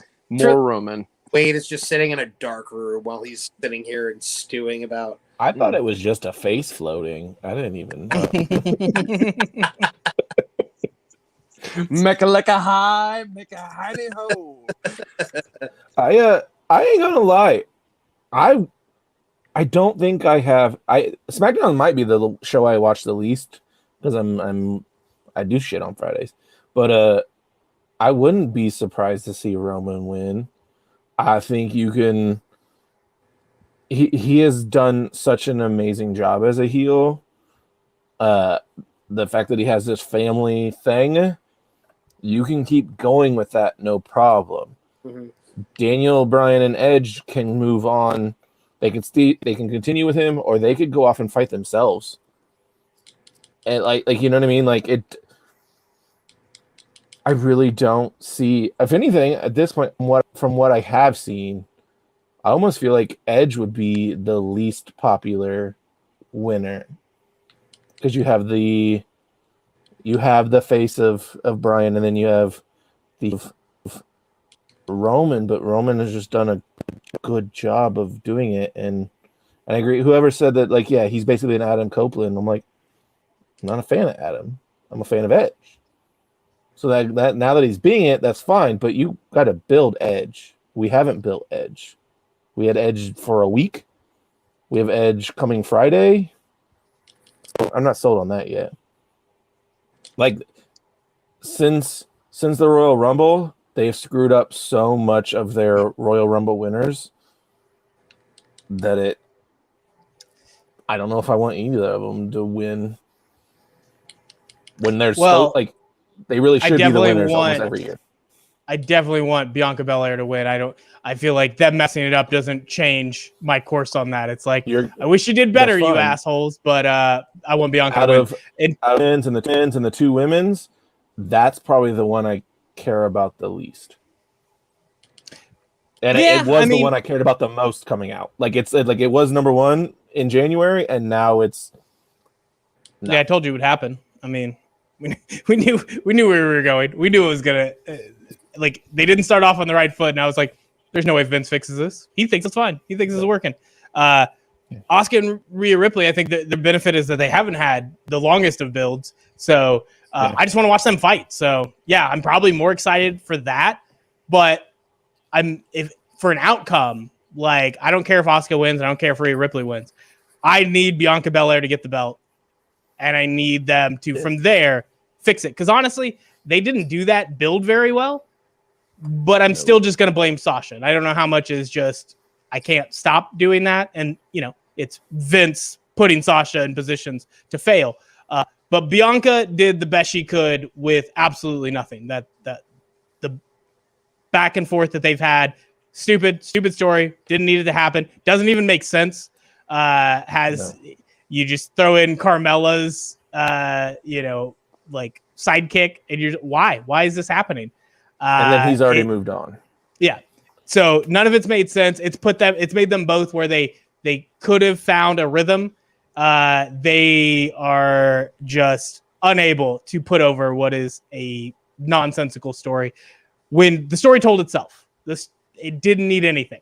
All it needed was these two believe they're the best, and only one of them can be right. Yeah. One of them had to be right. Let them face off. Less promo work would have been better, and instead, they've dug in that. But I also know that if they give the belt to Bianca, I'll let bygones be bygones. I won't be upset with how poorly they've handled this. Asuka and Rhea, I'm gonna love that. And when Wade says nothing feels like a change, I can't look at those two and not think that feels like WrestleMania. Seeing two of the hardest hitting women in professional wrestling face off. And in this case, not having the opportunity for Vince to undermine it or for a bad story to undermine it. They just get to come in and beat the holy hell out of each other. So I'm excited for that. What's, we got 0 from Wade as, one match matters. So that means you think all these other ones suck. And we'll start with the other one that's at the top. Bobby Lashley, Drew McIntyre, the other championship match. In this case, we know you haven't been watching the programming, so it's going to be hard to get very specific with some of this. But we've talked about Bobby Lashley actually being in a good position. The Hurt Business being one of the good things that's happening on Monday Night Raw. True. They're coming into this match, and Drew McIntyre is on the end of, he was going to get to WrestleMania to be champion. Bobby Lashley stole it from him, and now he needs to get his belt back. The last time that they had, I didn't even watch Bobby Lashley win the belt, so that was that's my bad on the prep work. But you didn't watch. They had a great. Miz? No, so I didn't watch the title changes. I just know that Bobby Lashley and Drew McIntyre, when they went at it all the way back, that match was good and had no build. So now you at least have this, shenanigery that I still thought was another bad build. So I would agree with that. But I still want to watch them. So Wade, tell me why you specifically look at that match, and even with how good Bobby Lashley was going in spite of anything we would have guessed heading into him, getting the Hurt Business set up, and Drew McIntyre being Drew McIntyre. What about this is not interesting you as a WrestleMania match? Just why, in the height of Bobby Lashley, do you destroy the one thing that's like I think responsible for his success he's having right now? Like, why break up the Hurt Locker now? That seems like if you were going to do it now, that seems like a Monday Night Raw after WrestleMania type of thing. It doesn't seem like the thing you do right before WrestleMania is break up this faction that he's had all this success with. So I think that's pretty dumb. Unless it's just a whole big swerve to be like, oh no, check it out, psych, we're still together. They're gonna help Bobby Lashley beat Drew McIntyre at WrestleMania. Hurt Business can't be at ringside. Luckily, Cedric and Shelton are no longer a part of the Hurt Business. So if that's where they're going, this is brilliant and I love it. If that's not where they're going, if they're just breaking up the Hurt Business to let Drew McIntyre beat him at WrestleMania, then it's all for nothing and it's fucking bogus, man. If any wrestling storytelling's going on, I'm back in. But if this is just, I don't know, play fighting, I'm out. I just can't. I can't deal with that right now. This is just like typical WWE bullshit. Is like, hey, we're gonna break this up with no payoff. See, this is the question. So you just said you'd love that, right? I'd love it. But that's the thing that makes the most sense. Yeah. But fans are already kind of guessing that. They're looking at that's what's going on. If the actual swerve, the bigger one is, we think that they did this to give them the opportunity to come to ringside, but we're actually breaking up the Hurt Business because we're replacing them. We don't need Shelton and Cedric. Yeah. If the actual group that comes out to help him is a couple guys, Keith Lee and Ricochet, is that better or worse? Do you need it to actually make sense? Or would the fact that putting those two with Bobby Lashley would be so awesome, it, basically makes us forget that we're supposed to be wrestling fans that are looking for coherent storylines. We just want awesomeness. It's worth. Keith Lee sucks. I was like, take my money, shit, but no, Keith Lee. Not here for it. Wade is completely off the bandwagon. The moment he did cut the first promo on Raw, he's like, never again. Never even going to try to see if this guy can do anything. Done. To some rational wrestling fans, better or worse, having a storyline that makes sense or having Supergroup? Supergroup fucking always throws something awesome at me, and I'll appreciate it for what. Yeah, what you just sold me, the super group would be great. Other than I love Keith Lee as an opponent of Bobby Lashley, but breaking up the business was stupid, and it did ruin this build, or at least make it confusing, which WWE trying to play confusing is not their strong point. So I almost compared it to NXT of the match will still be good, but I've lost interest. But yeah, a better super group could be fun. See, it's weird for me. You guys are complaining about the breakup of the Hurt Business, but I just see as a smart move in terms of, trying to tell that story and trying to have Bobby Lashley bend the rules, cheat the rules. The only thing that's made me disinterested was The Miz being involved. That whole thing was trash, awful, waste of time. And all it does, I guess if you... Well, I think even more, they were doing the old school plan of try to keep Bobby Lashley strong, try to keep Drew McIntyre strong, let The Miz, eat the pin from Bobby Lashley and make it enough fuckery that Drew McIntyre doesn't lose any steam from losing the belt. I think that's the main thing. And you also want to keep them from fighting each other. You need that transitional champion. That makes sense, but everything they did to make it happen, just awful, not good television. So I agree. I understand that. I didn't really like the way that it happened to Miz getting Money in the Bank and all this and that, but what I'm saying is I'm surprised that Mac and Wade, that you guys didn't even have a little bit of schadenfreude of watching your least favorite wrestler be used as a prop, as a transitional champion. It's not worth my time. You think I've watched The Miz lose and be bad at wrestling for a long time. That doesn't entertain me. That's a waste of my time. I don't need that in my life. And if there's a good clip, if there's like an Asuka getting her teeth kicked out type thing and the Miz just gets his face busted up, somebody will tell me and I'll go find that one clip and I'll watch the 30 seconds, but I'm not watching terrible television as the Miz gets in the way of a good match. Like, I want to watch these two fight each other at WrestleMania, and the Miz, the only good thing that came out of that is the Miz no longer has that Money in the Bank. That's it. And I'm just working you, brother. I was doing a bit, but way to run with it. I'm here for promos. I'm here to knock it out. And whenever you set me up, whenever you get me on the tee about the Miz, I'm gonna knock it off every time. That's a home run, and then hopefully that knocks the Miz so far out of the park we never have to see him on WWE television again. Other matches on here, so this is an interesting one that I care a little bit about. Big E, Apollo Crews.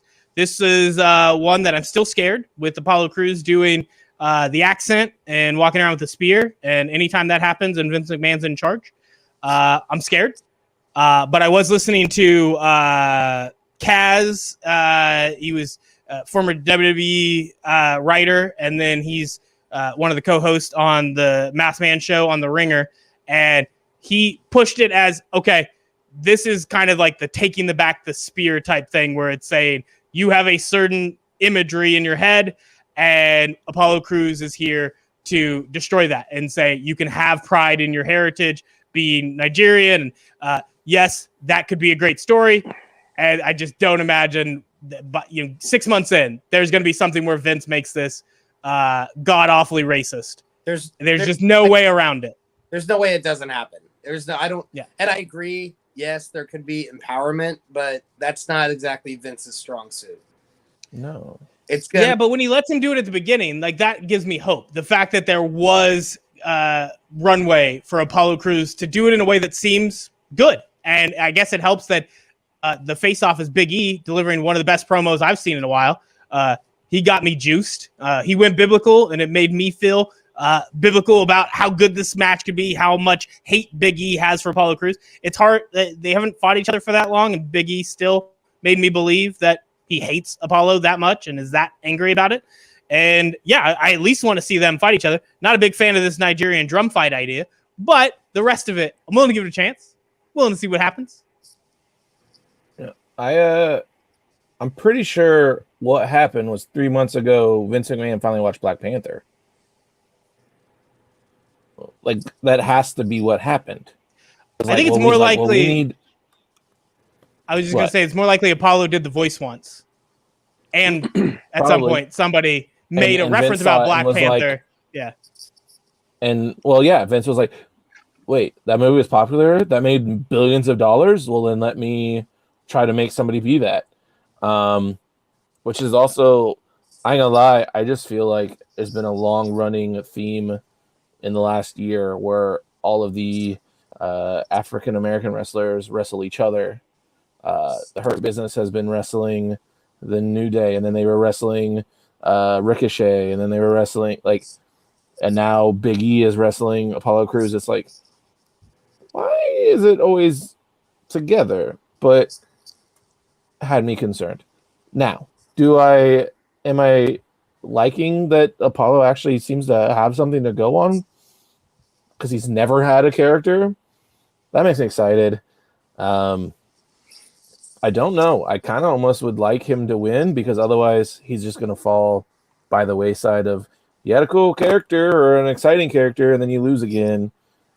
And Big E could go on to bigger, better things.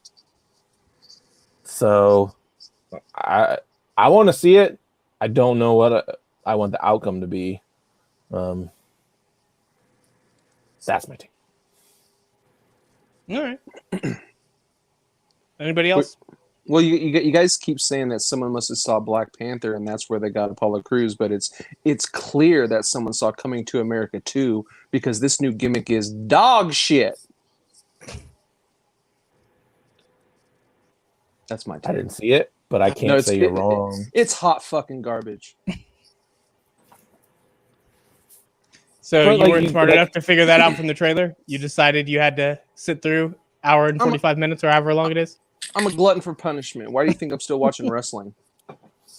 Well, you're not. You're only now talking about wrestling. You're not really watching wrestling all that often. Yeah, honestly, it's been a while. So as far as I know, Wade, you're just sitting in the dark with your anger and time into a podcast maybe once a month, and it all comes pouring out.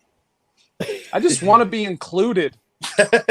He just keeps following along on Twitter, getting just more radicalized about how much he hates wrestling now.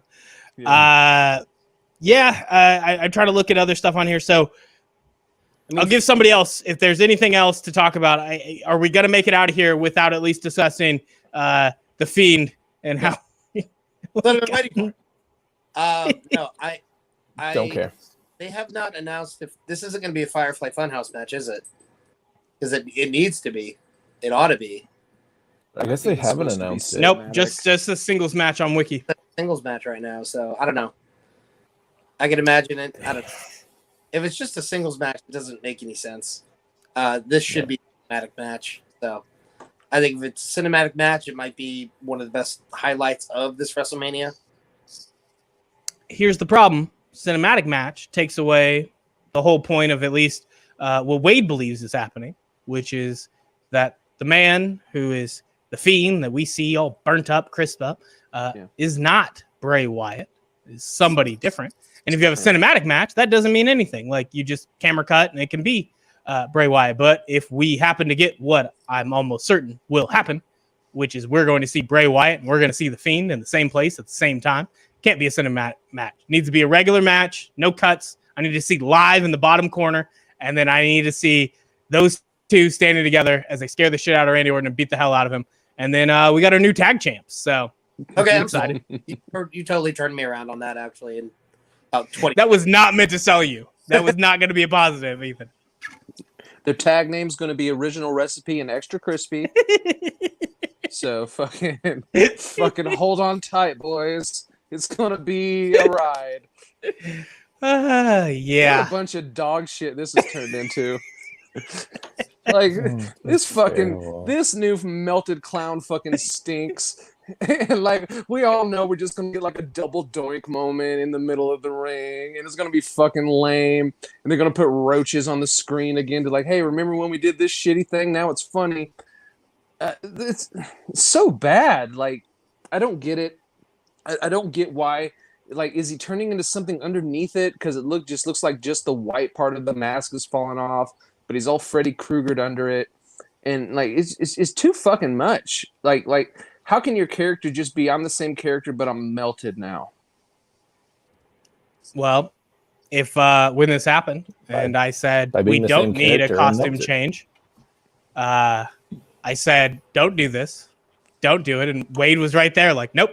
Got to make the change. Now, obviously, you might have had a different idea of what that change should look like, but yes, once again, we know who's in charge. We know who runs this. So, I wanted the Fiend to just show up unscathed, maybe a different looking wardrobe, but no, the idea that the fire should had a real impact. No, it leads to dumb things like Scorched Earth, the Fiend, and now. I'm good on that. Didn't want it, and sure enough, it happens. And not only that, but now we got Wade. Only cares about it enough to say that it's definitely not him. And we got to sit here and wonder: is this the only way Bo Dallas is going to get screen time? And of fucking course it is. Yeah, that's it. I've given up hope, but I'm leaning into it and accepting it. Wade, on the other hand, I'm going to call in a fucking welfare check on tonight because not really a lot of positive vibes coming out of that corner of my screen. No, never. It's a dark place here. All right. So are you in the funhouse? That's what I was asking earlier. I think it's the House of Horrors match. Like he's in that home, which was like, wasn't it just randomly in like California or something? Like it was like Missouri, I think. Like was it? I just remember that like we know that there's supposed to be a compound, but it's just like.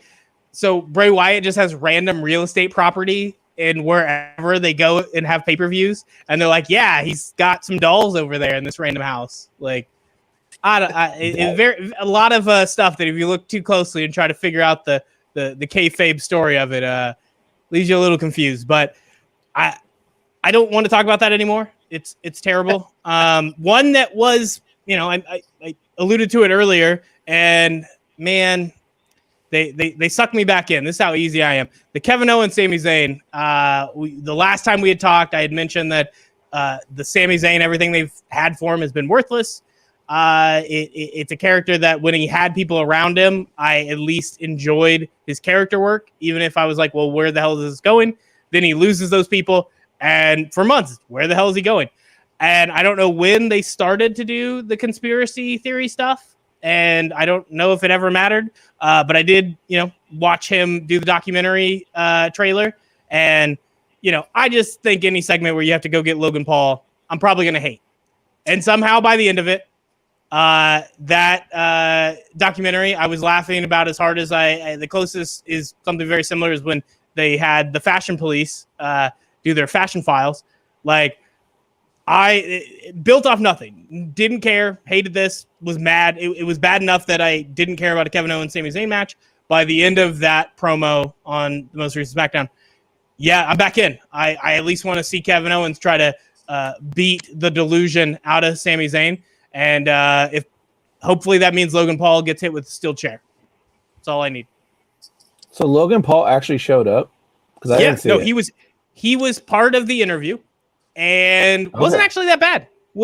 Delivered. They kept him. It was limited lines, but he boxes, right? So knocking out like random NBA players. Somebody. Yeah, that was the other one that boxed.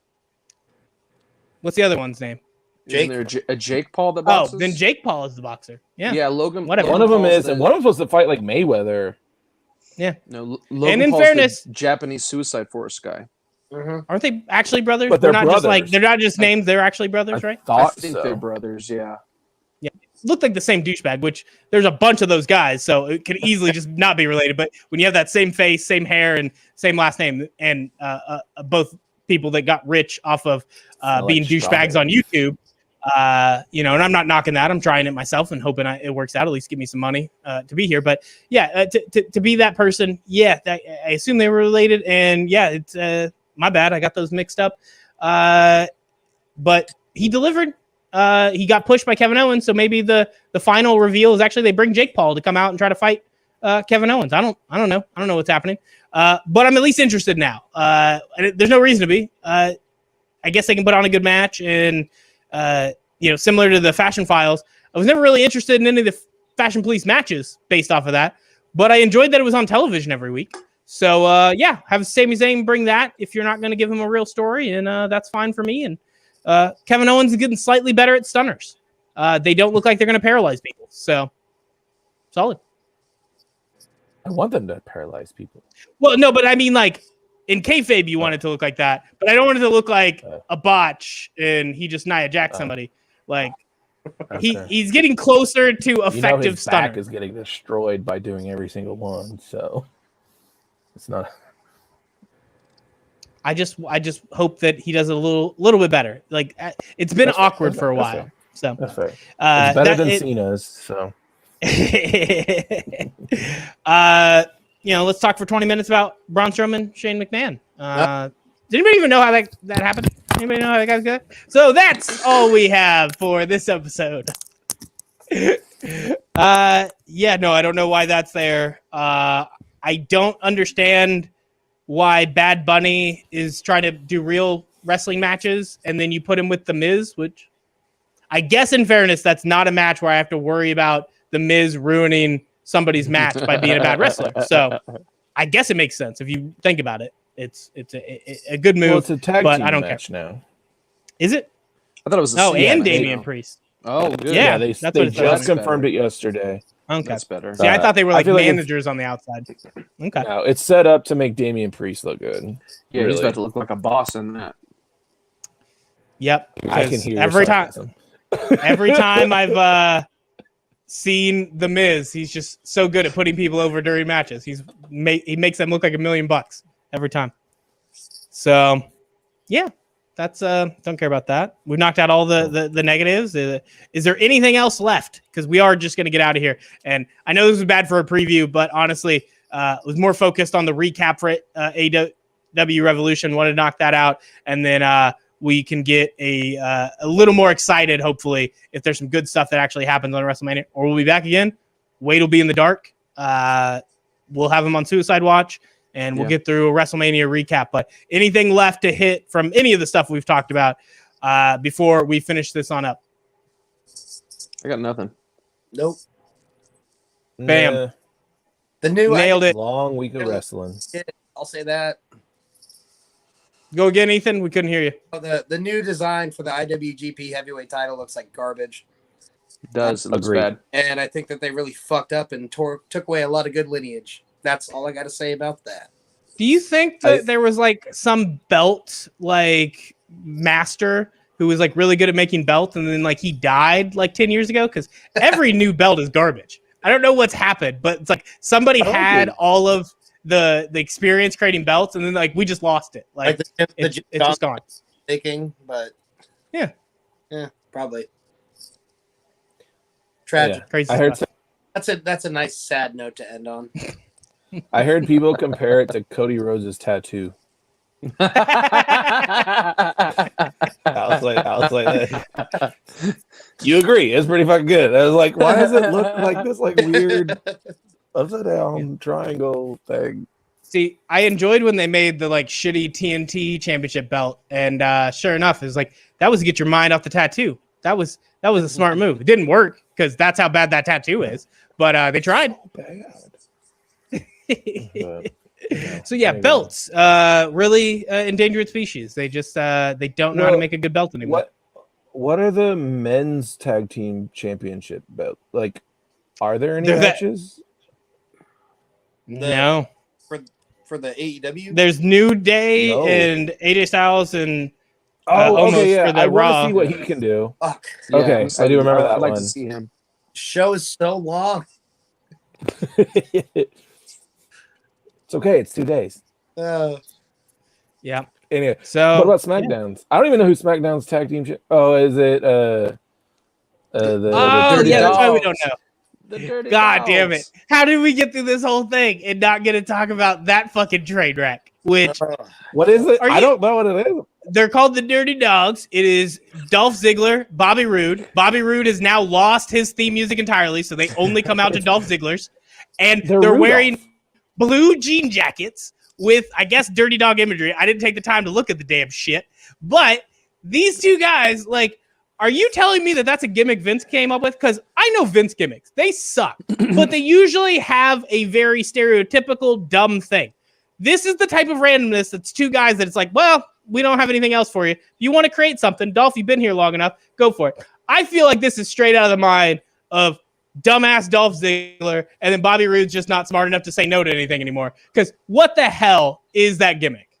I think you describing it makes me go Dolph's idea, but he's like making fun of it because that's stupidly amazing. You're giving both myself and Dolph Ziggler way too much credit, I think. Probably. I just don't. I think they're Dolph should have left WWE a decade ago. Yeah, and it's good. It's good we get to see the better version. His brother. I'm a fan of his. Yeah, we're not going to have that conversation again on this podcast. I still think can't allow it. They're Rudolph. How are they not Rudolph? Because Dolph. Rudolph. Because that's not any better. Vince, I mean, it's better. At least we get to be like funny. Glad you guys want to do something ridiculous, but yeah, I just don't put them together or fire one of them. Or I think there's a lot of better options. Fire both of them. I think they could do better elsewhere. I don't dislike either of them. It's just the bullshit of WWE hoarding all this talent to do nothing with other than getting shitty or giving them shitty like things to do. We could enjoy so much of them elsewhere. Yeah, I don't think I'm going to enjoy Dolph Ziggler elsewhere. And then Bobby Roode can't take the music with him. So sorry, Bobby. Money. It's so weird to watch them. Like, I didn't realize they were still like active. And I turned on SmackDown and then they're not going against anybody at WrestleMania, at least not on the card officially right now. And they were going up against, I think so. And they're going up against Shorty G and Otis, who are apparently also a tag team. Oh no. Yeah. This is happening, guys. I'm not making this stuff up. Those are the bad guys, if I remember right, or they're the heels. Yeah, basically. They made Otis a heel. Yeah, he's been trained by the most professional heel in the biz, which is Shorty G. So he had to learn from the best. And Otis is now a heel along with Jordy G. I'm glad. Like, I'm told that Friday nights are the best show for between Raw and SmackDown, and I'm glad I don't. No, there's good stuff that happens. So here's the difference. On Raw, there is one good segment. On SmackDown, there's like 4 bad segments. They're really bad. But yeah, if you do what I do, which is you don't need to tune in Friday night. Like, you're busy, right? You're doing other stuff. Wake up Saturday morning. Throw on Fox Now app. Start to watch. And just skip over the shitty segments, which I've been skipping over Dolph Ziggler segments for 4 years now. It's saved my life. That's it. That really is all we have. And if I'm wrong about any of this, if we skipped over talking about Cesaro and Seth Rollins for too long, because doesn't matter. Yeah. Braun Strowman, Shane McMahon doesn't matter. I think we hit most of the things that are on that list. We didn't go into too much detail on Riddle and Sheamus, but we didn't need to. We barely mentioned Nia Jax and Shayna Baszler versus whoever wins the tag team turmoil matches. My camera just keeps dying. But if I can get my camera back on, that'll be the end of this podcast. And we'll come back. We'll have more to shit on because there's no way we're just going to be happy after 2 nights of WrestleMania. So that's all we have for this episode of the Making Mark Wrestling Show on the Tell Me More podcast. Later, Marks.